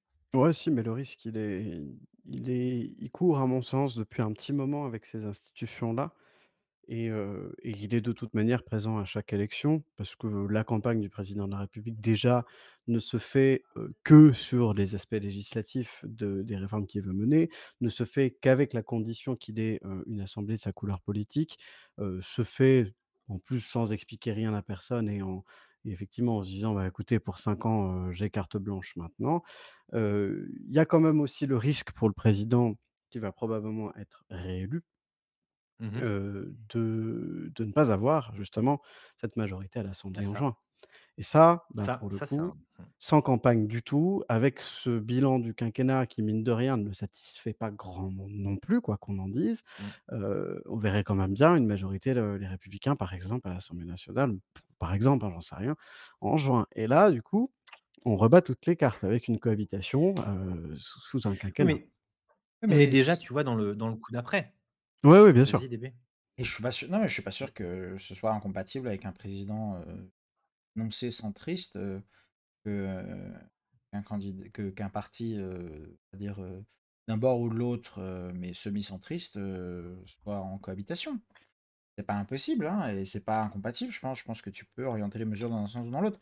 Là où ça Bah, pose tu vraiment. es obligé de nommer Premier ministre Valérie Pécresse et puis, c'est pas toi qui décides des réformes à mener. Donc à partir de là, mec, c'est pas incompatible, mais c'est pas toi qui dirige, en fait. Donc, il faut bien comprendre, hein, que le pouvoir, dans ce pays, il est normalement dans les mains du Premier ministre et sous la cohabitation, les années Jospin, c'est Jospin qui mène la politique de la France, c'est certainement pas Jacques Chirac. Et Donc En bah, et régime bah, c'est pas parlementaire. forcément une bonne chose. Dans ce cas-là, ça veut dire que tu gardes le président pour la gestion de la crise ukrainienne. mmh Ouais, bien Voilà. sûr. Et d'un autre côté, tu as un gouvernement qui se met en place et qui représente les changements que le peuple a envie de voir. Et puis voilà, point barre. C'est pas Mmh. forcément une mauvaise chose, hein, je pense, vraiment. Oui, mais ça voilà, juste moi je dis simplement que si campagne il n'y a pas, il y aura peut-être sanction derrière et qu'on choisira, Mais un autre dirigeant. l'autre question, c'est par rapport, par rapport à justement on en parlait au début, tout au début, Emmanuel Macron qui refuse de faire un débat avec les autres candidats. Justement, on en parlait un petit peu, enfin c'est les réseaux en parlaient hier, il y aurait eu un débat avec 6 candidats et cetera. Bon, ça n'aura pas lieu. Est-ce qu'on peut faire campagne différemment? J'ai vu passer un truc, c'est typiquement, quand Ozvi nous parlait de Camocato, pardon, de Macron, parce que Macron qui fait beaucoup de communication plutôt que C'est de fond. lui? J'avoue. Qui fait beaucoup de communication et pas trop de fond. Macron a dit qu'il préfère plutôt que faire une campagne, comment il a dit exactement? Plutôt que faire une campagne qui était dans la confrontation avec les autres candidats, il veut faire une campagne où il va parler aux Français. Voilà, donc Mmh. ça veut rien dire, c'est du Macron, très bien, mais est-ce qu'on peut imaginer une campagne un peu différente où il y aurait quand même du fond, tout en n'ayant pas cette espèce de clash permanent? Parce que finalement, le débat 2017, c'était marrant, hein, mais bon, dans le fond, on se souvient quoi de ce débat? On se souvient de ce qu'a dit Poutou, on se souvient pas des arguments de fond qui ont été annoncés par les autres et les Pour, uns et mo- les autres, tu vois? pour moi, le débat confrontationnel tel qu'on l'a entre les candidats présidentiels ces derniers, enfin depuis quelques présidences, n'a aucun intérêt. N'a aucun intérêt. C'est du. Kamokato oui, Oui, vas-y, mais pardon. je t'en prie, Kamaka. OK, Kamokato dit: «J'ai l'impression qu'à chaque campagne présidentielle, on crée une cohabitation, commissionnée pour les législatives Pas suivantes». faux. Mmh. Et c'est vrai qu'en 2017, Oui, c'était puis quand même, faut s'en souvenir, on disait: «Non mais Macron, vous comprenez, il a pas de parti, ouais, il va ouais jamais pouvoir gagner les législatives» et cetera. Après et puis Ouais, voilà c'est quoi. différent. les élus La République En Marche, ils n'ont pas une bonne gueule, là, hein. Après, autant la première fois, ça passait parce que c'est la présidence, autant là, c'est vrai que, enfin, concrètement, même si Macron faisait une bonne campagne et qu'il était porté par un vrai projet, guette la gueule des élus, hein. Franchement, ils À sont voir Non mais après où pas. se positionneront tous les centristes de droite, tu vois? Genre faut voilà, Oui, mais bon. c'est peut-être le moment justement d'avoir cet aspect, bah, je vote pour Macron à la présidentielle parce que je suis rassuré, parce que c'est lui qui sait parler à Poutine, Mmh. parce qu'il s'est jamais compromis avec les Russes ou Je d'autres. vois mal Mais Valérie par Pécresse contre, parler à Poutine, mais oui, oui, mais par contre, effectivement. voilà, moi, j'ai plutôt voté pour le PS ou, les Républicains ou pour Reconquête ou le RN ou, l'Union populaire aux législatives parce que, sur la politique de tous les jours, j'ai pas envie que d'aller partir à la retraite à 65 ans. Et là, peut-être qu'effectivement, c'est la campagne et voilà. Il y a toujours des surprises. Finalement, on aurait eu des surprises dans cette campagne aussi. Qu'est-ce qu'on a d'autre qui nous dit? Tu veux lire peut-être, Adrien? Je te laisse, Pour les commentaires, on s'écoute si tu on veux. l'a déjà vu avec le grand débat, Haute-Vie nous dit avec les maires et les cahiers de doléances. Macron nous a déjà fait le coup. Le grand débat a accouché, du néant. Les cahiers de doléances ont été mis à la poubelle. Oui, tout Oui, oui, c'est vrai. oui, oui. Gamokato nous dit: «Même si cela fait un peu j'arrive pas à lire les messages. Il y a vraiment une flèche qui m'empêche de lire, donc couard, je suppose, mais j'arrive pas à lire le mot. Je comprends pas pourquoi ça fait ça. Voilà, même Il si faut que ça tu fait un peu bouges ta couard souris, en fait, oui, non, mais ça marchait pas, arrête, arrête! On peut comprendre c'est le l'absence de curseur. Macron dans les débats du premier tour.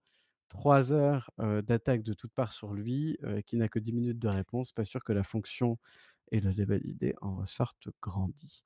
Ah Oui, ouais, bah, mais c'est en le même temps, baltrap c'est dont le parlait jeu, Guérini. quoi, sans déconner. Non, mais même Mais sans parler d'hyperconcentration sur Macron, je pense vraiment que les débats de confrontation n'ont pas grand intérêt parce que Heu il tendrait à faire quoi? Il tendrait à distinguer les méthodologies, je pense, plus que les idéologies, parce que les idéologies sont assez bien identifiées et c'est plutôt genre: «Ah, moi je mettrais, X, d'augmentation là, moi j'augmenterais plutôt par-ci, par-là», pour résoudre le même problème, tu Mais vois? mais non, Heu, mais c'est pas vrai. Moi, je veux que quelqu'un mette Macron face à ses contradictions. Ça fait 5 ans qu'il mène sa politique. Ça oui. fait 5 ans qu'il prêche la gauche, la droite, le milieu, le derrière. À un moment, je voudrais que quelqu'un puisse arriver devant et lui dire: «Mais gros, qu'est-ce que c'est? Ou tu vraiment, qu'est-ce qu'on fait là?» Et là, personne ne fait ça. Alors c'est ces ministres qui vont faire ça devant l'Assemblée nationale et eux, on leur pose des questions auxquelles ils répondent vaguement. Mais moi, j'aurais voulu à un moment donné, quand tu prétends à refaire 5 ans du même truc, qu'on puisse au moins lui poser des questions et ce sera pas le cas. Bah, ce sera le rôle des journalistes, Arrête, ça ça c'est les arrête. journalistes, voilà, les eaux de vie. Bah, on voit bien le rôle des journalistes, je suis désolé, je pense qu'à un moment, il faut aussi qu'on puisse avoir, des questions, bah, des gens normaux, des questions des autres candidats qui sauront peut-être plus Et efficacement le mettre, beh, face peut-être à qu'il ces faut un autre contradictions. format, mais je pense pas que ce soit l'utilité du débat, entre candidats. J'aurais bien aimé en tout cas. Voilà, donc on le voit, le débat n'est pas, n'est pas même entre nous, il est ouvert, mais c'est vrai que faudrait trouver un moyen de pouvoir avoir une parce que au-delà avant de parler du prochain quinquennat, il faudrait avoir un moyen de parler quand même de celui qui vient de s'écouler, quoi. Ouais. Alors oui, il y a eu la crise Covid, oui, il y a la guerre, il y a beaucoup de choses qui ont pas pu être faites, Mmh. mais justement, on vit à un moment qui va être, probablement décisif, pour beaucoup pour la suite de la construction européenne, sur beaucoup d'aspects, notamment les rigueurs budgétaires et cetera. Et la personne qui est au pouvoir en ce moment-là, avec tout ce pouvoir-là, ce serait quand même bien qu'on puisse en parler. Rapidement peut-être, ce qui s'est passé chez les autres, hein, parce qu'on a parlé quand même de Macron Oui, c'est beaucoup, vrai, beaucoup, il est beaucoup, enfin beaucoup. candidat, mais on va essayer de respecter un peu Ouais. de temps de parole, pour tous les autres. Moi, Adrien, j'aimerais juste que tu nous parles de un petit peu là, de Valérie Pécresse qui c'est malheureux, en fait, c'est presque elle qui paye le plus cher avec Zemmour dans les sondages là, la chute. Elle est parfois même derrière Mélenchon, elle se retrouve parfois 5e. Voilà, c'est comme si elle n'avait pas réussi à trouver sa place. Elle a épié son grand meeting raté, les ralliements vers Macron, vers Zemmour, où est-ce qu'elle se situe? Est-ce qu'il y a encore une place pour LR en fait dans cette campagne? Qu'est-ce que tu en penses toi? Et là, j'en sais rien, Valérie, et non mais Valérie, c'est plus possible, il faut qu'on C'est quoi dise quelle vidéo que tu viens de nous poster là? Hein? c'est Valérie. Non, honnêtement, je sais même plus quoi dire face à cette situation-là. Je pense que tout le monde en est conscient et je ne fais que me répéter finalement tellement ça me sidère d'avoir une candidate si mauvaise pour un parti aussi important que ça. Je ne sais pas vraiment où tu veux qu'on arrive, mais c'est nul. On est dans la Bah, nullité non, mais je sais pas, là-dessus. moi, je veux voir votre avis à tout le monde. Les sondages, ça va, ça vient, c'est comme la queue du chien, dirait Carrick, effectivement, mais là, c'est va-vient plutôt que ça va. Non, c'est plutôt avoir votre avis, voilà, parce que, j'ai l'impression que sa campagne, en fait, elle fait ouais, voilà, Valoche creuse sa tombe. Chacune de ses interventions est un naufrage, dit Hauteville. Camocato dit: «Je pense que les pompes de LR espèrent un ramassage de Pécresse, puisqu'il suffira, comme dit Wauquiez, de se baisser pour ramasser le parti». Peut-être, mais je sais pas si vous avez cette impression, mais à part son meeting raté, elle ne fait rien. En fait, je sais pas quelles sont ses positions fortes. Je sais pas ce qu'elle a dit. Sur l'Ukraine, elle dénonce, mais enfin sur la Russie, mais j'ai un peu du mal à comprendre. Et elle existe pas, enfin, c'est compliqué sa campagne quand même, non? Il y a pas que elle, elle est pas non plus particulièrement aidée par son parti, les défections. Non, non, bien Ouais, c'est sûr. terrible, quoi. Mais bon, il y a, c'est le résultat d'une série, d'erreurs politiques, qui ont déjà été de se placer, à la droite de son parti alors que le créneau est déjà, surexploité par d'autres candidats, alors qu'il n'y a que Emmanuel Macron qui conteste, la partie plus centriste de cette ligne-là. Je sais pas vraiment pourquoi déjà ce choix-là, qui a plu à personne ou en tout cas pas à grand monde au sein de son parti, Mmh. parce que c'est pas Éric Ciotti qui porte les Républicains, quoi qu'on en dise. Donc déjà ça. Ensuite, bah, ce meeting catastrophique, ces interventions catastrophiques, ces 10 milliards de mentions Twitter où tout le monde se fout de sa gueule. Je veux dire à un moment, tu vois? Il faut je sais pas. Elle respire l'insincérité. Pécresse est une chiracienne, le chiraquisme est lancé du en même temps et du vagabondage idéologique macronien. Et dans Bah, ce cas, elle n'a justement. aucun espace entre Macron et Zemmour. Moi, je suis assez d'accord, avec Camocato, je dois dire, Oui, hein. oui, mais bon, je pense qu'elle avait quand même plus d'espace près de Macron que près de Zemmour en tout cas. Mais c'est pas clair, hein. Clairement, c'est pas clair et puis on voit que de toute façon, elle s'en fout complètement du fond. Enfin, j'aurais Puisqu'on parle de Zemmour, ça a été quand même, je pense, l'événement politique du week-end et je pense que s'il n'y avait pas eu la guerre en Ukraine, ça aurait été quelque chose qui aurait fait beaucoup, beaucoup plus de bruit. Mais, Zemmour qui semble un peu à la peine là dans les sondages, hein. ouais. On va pas revenir là-dessus, mais, Bah, il c'est paye en un partie à peu. cause de la de ce en partie à cause du conflit. Tu dis ça ferait plus de bruit s'il y avait pas le conflit, mais Non, non, non, ce que j'ai pas encore dit ce qui devait faire du bruit, je tease. Là, Zemmour, oui, il paye plus que d'autres ses positions pro-russes. On se souvient tous quand il a dit: «Un Poutine à la française», quand il explique que l'OTAN est l'agresseur, bla bla bla bla bla. Encore une fois, on y reviendra plus tard. On va parler vraiment de politique. Mais l'événement du week-end, Mmh c'est mh. qui aurait fait, hein, qui est en vrai quand même, c'est pas un raz-de-marée ni un tremblement de terre, mais c'est assez important, c'est le Oui, oui. ralliement de Marion Maréchal. La nièce de Marine Le Pen rejoint Reconquête. Alors on peut se demander pourquoi. Pourquoi je choisis ce timing, en fait? Pourquoi est-ce que finalement, vu que ça se passe mal pour Zemmour, pourquoi est-ce qu'elle aurait pas pu attendre le premier tour pour faire une déclaration, une sorte de madone de l'extrême droite où elle sera arrivée en permettant de, voilà, de réconcilier tout le monde? Ou est-ce que finalement, elle, ce que joue pas, c'est plutôt le coup d'après, elle sait que là, c'est foutu, mais elle jouera pas l'avenir. On a certains qui disent, se chuchotent dans un certain milieu qu'elle aurait négocié cinquantaine de circos, Reconquête, mais pas forcément sous étiquette Reconquête. Elle aurait peut-être son propre, mouvement, ce qui Mmh. fait grincer des dents, parce qu'il y a quand même beaucoup de gens qui ont beaucoup d'ambition chez Reconquête. Bref, je pense que la à l'extrême droite, ça va être un peu saignant. Oui. Mais en vérité, au-delà de cet aspect, on peut dire pourquoi est-ce qu'elle rejoint, pourquoi la trahison, et cetera. Bah, Marion Maréchal, elle l'a dit, durant son discours, qui d'ailleurs n'a pas été télévisé, parce que ça, je fais une petite parenthèse, justement, on parlait des temps de parole, mais l'équipe de Zemmour, ils ont un peu fait une erreur dans la manière dont ils ont distribué les temps de parole, ce qui fait qu'ils avaient plus suffisamment de temps de parole hier pour pouvoir diffuser le discours, à la fois de Zemmour et de Marion Maréchal. Donc ça, c'était plutôt sur les réseaux sociaux et non pas sur les chaînes d'information en continu. Bref, OK. en fait, au final, Marion Maréchal, on ne peut pas lui en vouloir tant que ça d'un point de vue politique, parce que honnêtement, elle va rejoindre Zemmour et elle l'a dit: «Tu as fait, Éric, en gros, ce que j'ai toujours rêvé». C'est-à-dire une espèce d'union de la droite où on est plus sur les questions, c'est l'anti-woke, voilà, Mmh plus que mh. Marine Le Pen qui porte vraiment uniquement sur l'immigration. Donc on ne peut pas trop en vouloir à Marion Maréchal d'avoir fait ce ralliement qui est finalement un secret de polichinelle. Moi, ce qui me surprend juste un peu, c'est le timing. Voilà, c'est tout. Ouais, bah, déjà, Hauteville réagit en disant: «Les analyses, qui disent que c'est un calcul de Maréchal pour 2027, full bullshit». Moi, je suis assez d'accord, c'est trop Non, lointain mais pour, peut-être pour 2022 pour les circos, pour un mouvement voilà, déjà, ça à par court contre, terme. c'est déjà beaucoup plus à court terme et beaucoup plus probable. Kemokato nous dit: «Ce sera plus facile pour Reconquête et RN de faire campagne commune aux législatives». Et bien sûr, Viop, Marion Maréchal avait le choix entre trahir ses idées et trahir sa famille. Écoute, par contre, là où moi Mais je trouve ça intéressant, c'est qu'effectivement, Maréchal Le Pen, elle pourra un jour s'ériger comme, comme cette figure qui rassemble toute l'extrême droite peut-être de par, son origine politique et familiale et son choix aujourd'hui de rallier Zemmour. Mais il y a un après pour Zemmour? C'est ça moi ma question.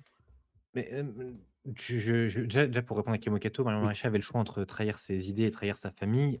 C'est quand même chez les Le Pen, c'est une histoire, Ouais. tuer le père, tuer l'ancien, tuer, Mmh mh. le dépositaire de l'autorité. C'est pas tout à fait la première fois que ça arrive et puis ça fait partie de la dramaturgie de l'extrême droite française aussi. Est-ce qu'il y a un espace pour justement en fait, Adrien, je pense que de toute façon, il y en a beaucoup qui ont quitté le RN pour aller rejoindre Reconquête ou Zemmour parce qu'ils pensent que c'est là que Mmh. ça se joue et c'est là Ouais, qu'il y a la ouais. dynamique. Même si en fait Reconquête finit derrière le RN a cette image de parti un peu verrouillé où, c'est les proches de Marine qui montent. On a, Jordan Bardella qui est devenu, voilà, le futur, prochain, voilà. Marine qui va partir, qu'est-ce qui va se passer? Il va y avoir une guerre des chefs et cetera. Je pense que c'est plus dynamique chez Reconquête et tu peux plus te positionner comme éventuellement celui qui va récupérer l'extrême droite et la reconstruire chez Reconquête qu'au RN. Mais Ouais, ouais, après mmh. enfin, Bien d'accord avec cette, bah, voilà, donc sur ce sujet, je sais pas, IDB, si tu voulais, ajouter quelque chose sur Marion Maréchal, sur Zemmour, sur tout ça? non, moi je pense que je suis d'accord avec le fait que je pense que la dynamique se trouve là, concernant l'extrême droite. Marion Maréchal est effectivement pas très surprenante, puis de toute façon ça fait un moment qu'elle est en dissension avec Marine et donc Yes. ouais, logique, logique plus ou moins. Sur le timing, vous disiez, que c'était un peu incompréhensible. Moi, je pense que c'est juste pour pas que ça prenne trop l'eau trop rapidement. Oui, ça aurait été un sacré joker à jouer plus tard, mais là, Zemmour a quand même, eu des positions un peu compliquées, et ça fait des allers-retours et tout. C'est bien quand même qu'il y ait une bouée qui gonfle tout de suite, je pense. Parlons, oui, mais et justement, c'est un peu peut-être la dernière chance pour, Zemmour, ce ralliement. On verra dans les prochains jours, dans les sondages, si ça lui permet de un petit peu de rebondir ou pas. Mais de toute façon, oui, la reconstruction de l'extrême droite, c'est quelque chose qui va être très intéressant à suivre, surtout notamment si, comme on dit dans le chat, si, Pécresse se plante, du coup, il y a toute une partie des Républicains qui vont probablement vouloir, se rallier avec quelqu'un d'autre. Bref, nous verrons bien. Pour finir, je vous propose de tirer sur l'ambulance, enfin, pas vraiment, parce que finalement, Jean-Luc Mélenchon, comme en 2017, apparaît comme le candidat de gauche qui est celui qui, en Pas tout de mieux cas, placé. Mmh. est le mieux placé pour éventuellement atteindre le second tour. Mmh. Mais il peut compter sur un soutien de poids qui est celui de la primaire populaire. Alors, comme on l'a dit avant, Christiane Taubira a été empêchée. Christiane Taubira ne pourra pas, n'est pas Ah oui. candidate à l'élection présidentielle. Eh oui. Donc, la primaire populaire qui l'a portée n'a plus de candidat. Et au lieu de se dire, au lieu de se dire 2 choses d'ailleurs, au lieu de se dire: «Bon, bah, voilà, notre candidate elle a pas pu avoir les parrainages, pardon. Nous, notre rôle aurait peut-être été de essayer de faire une union de la gauche, ce qu'on n'a pas réussi à faire, mais peut-être essayer d'aller chercher des parrainages pour notre candidat. Bon, on n'a réussi ni l'un ni l'autre. On va peut-être faire profil bas et rien dire». Cette option-là, ils ont dit: «Non». Non, La c'est bon. deuxième option la deuxième option, ça aurait été de dire: «Bon, bah, très bien, Christiane Taubira n'est plus là. Allons voir qui est arrivé deuxième lors Mmh de mh. notre sondage, vote». On avait déjà parlé de ce mouvement, un peu cette manière de voter qui est un peu particulière, qui était Bah oui, Yannick puis en Jadot. plus, ça aurait été parfaitement Oui. possible avec ce système de vote-là, donc ouais. Voilà, donc Mais pourquoi pas se dire: «On va soutenir Yannick Jadot» parce que c'est les 435 000 personnes qui ont voté pour, dans la primaire ont décidé que lui était deuxième. Eh bien non, non, non, non, ils ont juste décidé, le CA, une trentaine de personnes, de dire qu'ils allaient soutenir Jean-Luc Mélenchon. Jean-Luc Mélenchon, je le rappelle, qui, a quand même largement et très fortement critiqué la primaire populaire en janvier. Et puis, mmh. vous savez, des vidéos qui sont sorties, sur le cofondateur de la primaire populaire qui expliquait qu'il fallait empêcher que Jean-Luc Mélenchon puisse avoir, ses financements, ses parrainages, et cetera.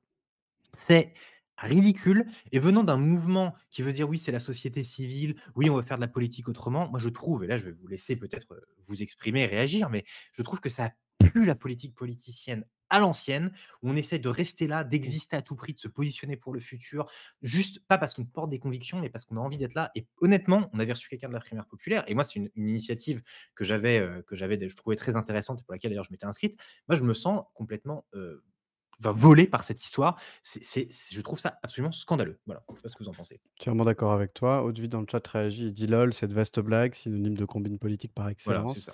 Cette primaire avec Taubira, la gauche, c'est l'autodestruction par excellence». Bah, écoute, voilà, moi je trouve ça d'un cynisme, parfait. Heu, Pareil que toi, hein, j'avais été, à l'époque où on avait reçu, alors comment elle s'appelait déjà? J'ai Camille oublié. Marguin. Oui, merci Camille Marguin. Bon, je trouvais l'initiative, plutôt pas mal, je m'étais même inscrit. Mmh. Merde quoi, enfin, je veux dire, en fait, pour qui ils prennent, les gens, à qui ils ont envoyé des milliards de mails pour Continue. enfin, je veux dire, c'est ridicule. Ils se sont déjà ridiculisés en partie avec les résultats de leur primaire, avec Taubira qui, honnêtement, voilà, sur lequel on se posait beaucoup de questions. Là, c'est la fin de ils s'enterrent, donc voilà.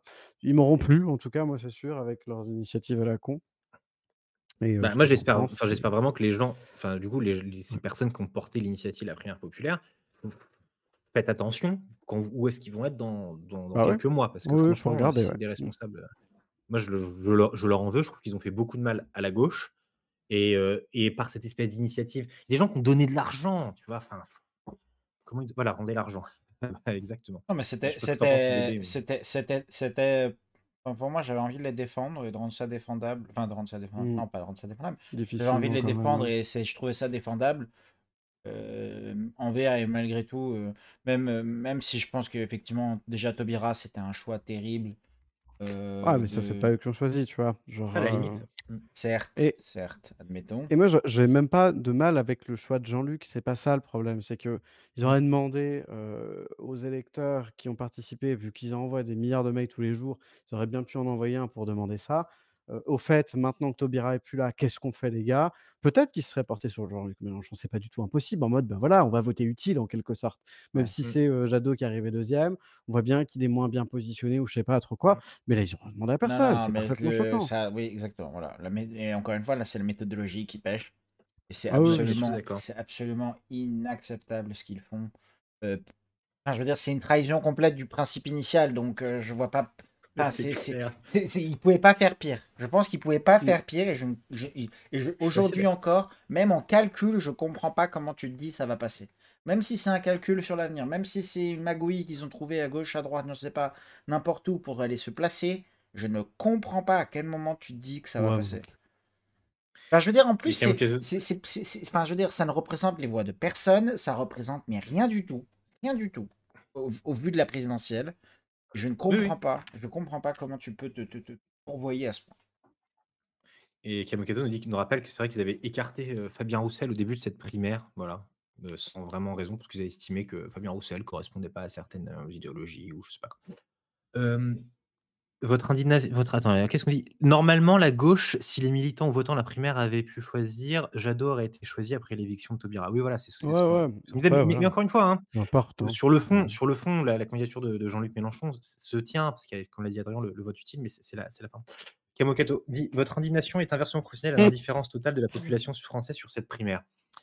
Oui, mais parce Ouais, Ouais, mais que c'est un événement pas politique, faux. de la oui, semaine, donc on en parle ici. enfin, encore une fois, enfin, moi, personnellement, et Alexis, je crois, plutôt, peut-être moins Adrien, on était convaincus que enfin, que c'est une bonne chose qu'il y ait des alternatives qui se présentent, et que c'était pas forcément une mauvaise idée enfin, que c'était loin d'être une mauvaise idée initialement. Voilà. Ouais, ouais, c'était pas une mauvaise Maintenant, idée. Après voilà, l'indignation, là, elle est peut-être un peu sur le coup de la réaction, Kemokato. J'avoue que ça m'empêchera pas de dormir, non, mais bien primaire et sûr. populaire est un échec depuis un moment maintenant, on le sait tous. Certes, mais Donc moi je trouve, pas non, forcément. moi mon indignation est surtout parce que j'étais convaincu depuis le début que les Français avaient tort de moquer tel qu'ils l'ont fait, parce que c'est même pas de l'indifférence, hein. Il y a eu de la moquerie, il y a eu beaucoup de choses vis-à-vis de la Ah, mais primaire ils ont populaire. cherché quand En même. même Et temps, là, oui, et au je veux final, non, mais dire, au final, ils ont eu raison. Très bien. Voilà, là, on s'est fait bananer. Voilà, moi, je le prends très personnellement. Honnêtement, je le prends très personnellement. Très bien. Pour, finir, parce qu'il est déjà quasiment 22h30, ah oui, un vache. petit sujet un peu plus léger ou pas d'ailleurs, mais ce week-end, il ne vous aura pas échappé que Sandrine Rousseau a été évincée de la campagne de Yannick Jadot. Voilà, Oui. voilà, Sandrine Rousseau qui, était la présidente du conseil politique, je crois, de Yannick Jadot. Ça se passait pas très, très bien. Elle a fait des sorties auprès de journalistes où en gros elle a beaucoup critiqué Yannick Jadot. Elle a notamment dit quelque chose que je trouve vraiment assez très, très dur, mais très, très drôle. Elle a dit: «Yannick Jadot, c'est comme un frigo». Tu sais, c'est le bruit qu'on entend, en fond et qui devient très désagréable quand on se rapproche. Je trouve que c'est d'une violence sans nom pour Yannick Jadot, même si je suis assez d'accord. Par contre, là où je suis moins d'accord, c'est après là, quand ces petites sorties. Alors Sandrine Rousseau, je pense qu'elle est pas très bonne en communication. Alors je connais pas, hein, mais quand elle a dit, elle voulait faire de la politique autrement parce qu'elle en avait marre, en gros, qu'il y ait un manque de diversité, qu'elle avait l'impression de faire la politique avec le Ku Klux Klan. Eh bien, si on peut évidemment, s'attrister du manque de diversité en politique, et même d'ailleurs nous 3 là, on a une preuve qu'il faudrait plus de Ah diversité, oui, hein, on bien est sûr. d'accord? Les mots ont un sens, madame Rousseau, et parler de Ku Klux Klan, c'est quand même un peu hors de propos, et je pense que ce genre de sortie explique pourquoi est-ce que c'est pas nécessaire qu'elle fasse partie du paysage politique? Même si, encore une fois, sur ses idées, elle porte des choses qui sont ce qu'elles sont. Je pense que sur la forme, il y a un réel problème et que ce divorce, Oui. Rousseau-Jadot était inévitable. Il y avait aussi d'autres questions, notamment sur elle avait été parachutée là pour, dans le 13e circo, le 13e arrondissement de Paris, je sais plus, ce qui avait fait un peu grincer des dents. Bref, la vieille politique est encore là. Pour conclure, messieurs, je vous propose, voilà, que vous me disiez un peu ce que vous en pensez de ce mini événement du week-end. Ah ouais, là où je suis pas trop d'accord avec toi, c'est que je pense qu'elle a Ouais. parfaitement sa place dans le paysage politique et que c'est pas du tout la seule qui dit des choses qui sont, violentes. Mmh. Heu, c'est pas la question. Alors après, sa place avec Jadot, bien sûr que non, vu des charges, qu'elle a fait contre lui. Mais en tout cas, moi, je regrette profondément et je terminerai par là, que ce soit pas elle qui ait gagné la primaire. On se serait marré quoi. Genre vraiment, Ah bah genre c'est le coup sûr qu'on du serait frigo, marré. je suis désolé, je trouve ça absolument incroyable. Genre Enfin, Ouais, Ouais, donc ça fait un peu écho à ton attrait pour Poutou, hein, je suis désolé, un peu, mais ouais. oui, mais mais on revient bon. on sent il y a un et d'ailleurs, Mélenchon, c'était Jean-Luc, hein, c'était pas Mélenchon, c'était Ah Jean-Luc, donc bah, écoute, c'est il y a un Jean-Luc, hein. pattern qui Attends, on le connaît depuis combien Et de temps? 40 ans maintenant qu'il fait de la politique, Jean-Luc? oui, ouais, bah, ouais, ouais. voilà. Mais non, je sais pas si Rousseau a sa place dans le paysage politique. Écoute, parce que je crois qu'il lui Écoute, elle manque. a Je quand crois même fait un sacré score au primaire écolo, hein, ouais, donc mais je crois qu'il lui manque deux, trois éléments sur comment on est censé faire de la politique en France, euh, ou de manière Pécresse est générale arrivée première d'ailleurs, des tu paras. vois. Quoi? Il y a Pécresse, hein, dans cette élection, hein, je tiens à Non, le mais dire, attends, je hein. dis pas que moi, j'ai pas dit que Ah, c'était la seule qui attends. devrait, Oui, rien n'est J'entends bien, exclusif dans ce que je j'entends bien, dis, hein. j'entends bien. Voilà, mais en fait, non, Rousseau, c'est un peu la Christine Angot de cette élection Oh et là là du là là. paysage politique français actuellement. Voilà, franchement, je pense que tu la mets dans d'autres situations, elle te lâche exactement les mêmes perlouses que Christine Angot a pu le faire dans On n'est pas couché, ou je sais pas comment ça s'appelle, oui, si On n'est pas couché, enfin bref, quand ça existait encore, c'est. Voilà. Je rappelle que c'est l'émission qui a vu naître Zemmour, enfin, pour le plus grand public, hein, donc. Et Et Polony, voilà, Mmh. oui, beaucoup mais de gens enfin qui sont Zemmour, tu vois, c'est pas anodin, donc voilà. mmh. Mmh. Oui, oui, bien sûr.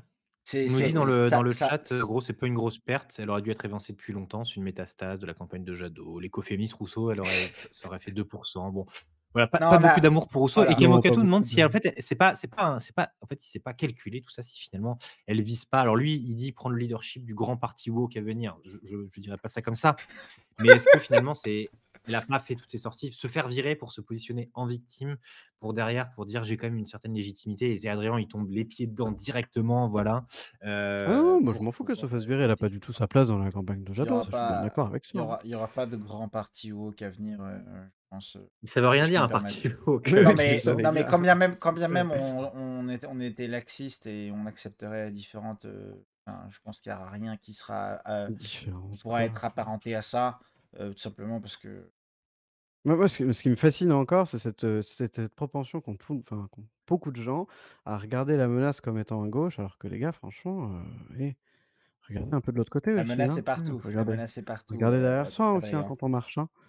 Mais Non, non, non, bah, après voilà, un parti woke, je sais pas ce que ça veut dire. Sandrine Rousseau, elle fait peur à personne, faut arrêter, hein, vous l'avez écouté 2 secondes. Par contre, dire qu'elle a pas sa place dans le paysage politique, je trouve pas ça vrai.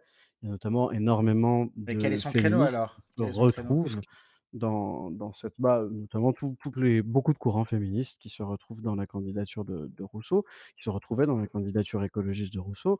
Enfin voilà, moi c'est pas pour elle, j'ai voté à la primaire populaire, c'est pas pour elle que j'ai voté. Je m'en fous à titre personnel. Par contre, s'il y a 2 non mais personnes à l'extrême droite, ça paraît pas choquant qu'il y ait quelqu'un à l'extrême gauche pour représenter au moins les mouvements féministes. en vérité, là-dessus, moi, c'est pas sur le fond que je parle de ça. Je dis simplement, déjà, je trouve que ces positions on les retrouve beaucoup chez Jean-Luc Mélenchon. Alors pas forcément chez Jean-Luc Mélenchon, mais chez, certains autres, autour La de France Jean-Luc insoumise, Mélenchon. oui, bien sûr. Oui, à la Mmh France mh. insoumise. Mais moi, ce que je dis, c'est que pour moi, c'est une même si c'est calculé ou pas, utiliser des termes comme le Ku Klux Klan, Ah c'est oui, une c'est débile. faute politique, en fait. Oh, C'est c'est ça débile. juste que je veux dire. Après Mmh. que son créneau existe ou non, ça, moi, je suis d'accord. S'il y a des gens, enfin, bien sûr, qui sont représentés par ce qu'elle porte, bien sûr qu'il faut que ce soit représenté sur la scène politique. C'est juste que dire ce genre de choses, bon, c'est moyen, Ah quoi. oui, Voilà, oui, non, mais tu avais raison, elle communique extrêmement mal. Il y a des erreurs qui sont faites, après, Kamoketo qui pense que sont c'est fait exprès, mais bon, c'est un autre débat. Oui, peut-être, en tout d'accord, cas, mais si enfin c'est bon, fait ça exprès, c'est mal fait. c'est. Enfin, je veux dire, à un moment, t'as pas le droit Après, on de parle dire. d'elle. Oui, mais t'as pas le droit de dire ce genre de choses en sous-entendant que t'es sérieux Moi, je suis assez d'accord avec IDB, là. Non, mais je dans suis d'accord, l'appareil mais je veux dire, encore politique. une fois, combien de choses ont laissé passer aux gens de droite qui disent absolument n'importe quoi, qui Ah, est mais les pires, enfin Mais bref. encore une fois, rien n'est exclusif dans ce que je te dis. Mais là, on parle de Ouais, c'est Rousseau et juste à dire qu'elle a sa place. Moi, je pense pas qu'elle a sa place. Je pense pas qu'elle a sa place dans le paysage politique dans le sens où elle aimerait l'avoir. Adrien, je te laisse lire le dernier commentaire de Devis, d'y je répondre et puis après on va vous je sens que je vais être on content. va La on va aller menace se est bel et coucher. bien de gauche, nous dit Haute-Vie. J'ai lu la première ligne. Oh là 30 là. ans de Je pense que c'est désindustrialisation par les socialopes. Désolé pour la grossièreté, mais c'est une réalité. Et Macron est un enfant de la gauche. Il se délecte de la destruction des fleurons industriels français. et cetera, au bénéfice d'intérêts étrangers. Alors bon, on a déjà fait une émission sur le sujet. Je ne pense pas que Macron soit de gauche, je ne pense pas que Jospin ait vraiment été de gauche, je ne pense pas que François Hollande était de gauche et ce que vous appelez la gauche, pour moi, c'est la droite. Donc on va pas être d'accord sur les termes, mais bon, bah, ça, c'est mon opinion et puis c'est tout. Mais pour moi, tout ça, c'est du néolibéralisme bien de droite. Donc à vous Voilà, de bah, dire, écoutez, droite c'est la gauche, hein, mais Kamokato est d'accord, je me demande s'il est d'accord avec toi ou avec Eau-de-Vie, mais je pense qu'il est d'accord avec Eau-de-Vie. il y a moyen, il y a moyen. Messieurs, je vous propose qu'à 22h34, il soit l'heure de se dire, bonne nuit, non? Oh, je pense, oui. On a fait le tour Je de ce qu'on pense. voulait dire. La semaine prochaine, on va peut-être refaire un retour sur Ouais, l'actu hein, parce Ah ça que, commence bah à être en chargé malheureusement. un petit peu là, en ce moment. il y a beaucoup de sujets là qu'on a traités un peu rapidement. Parce que vous voyez là, les parrainages, on a fait 45 minutes, on aurait pu faire le double et puis la crise ukrainienne finalement, on en a parlé qu'une quinzaine de minutes.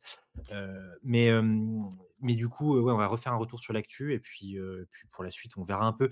On va pas annoncer grand chose parce qu'on verra, on va s'adapter un peu aussi à la manière dont ça se passe, que cette campagne se déroule. Voilà. Ouais. Vous êtes d'accord avec moi ou pas? Tout à Ouais. fait. J'espère que vous êtes d'accord avec moi, sinon on a un problème. Oui, c'est ça. Et on peut pas ne pas être, voilà. Très bien. Bon, bref. Attendez, je finis d'écrire ma connerie dans le chat. Et qui finit d'écrire ta connexion. Qui a Voilà. privatisé la ah non, on est C vraiment sur un Ouais, ouais, non, mais le là, il y a débat vraiment un est débat le sur la même. privatisation dans le chat?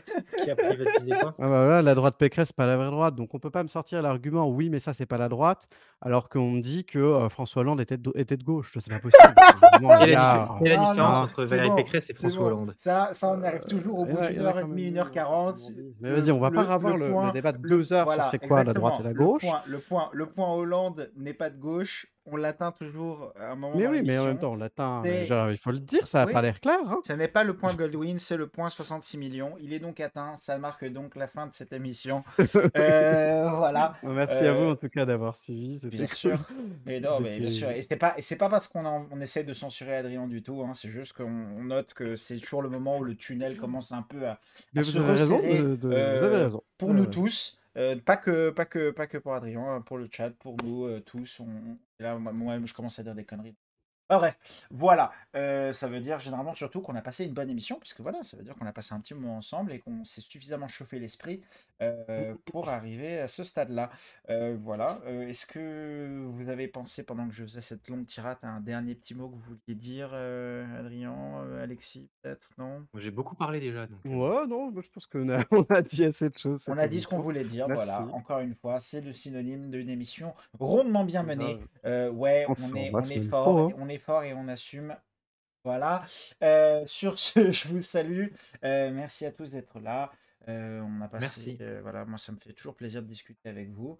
Et sur ce, à la semaine prochaine pour un autre avec 66 millions de procureurs. Ciao, ciao. À bientôt. Salut. Salut.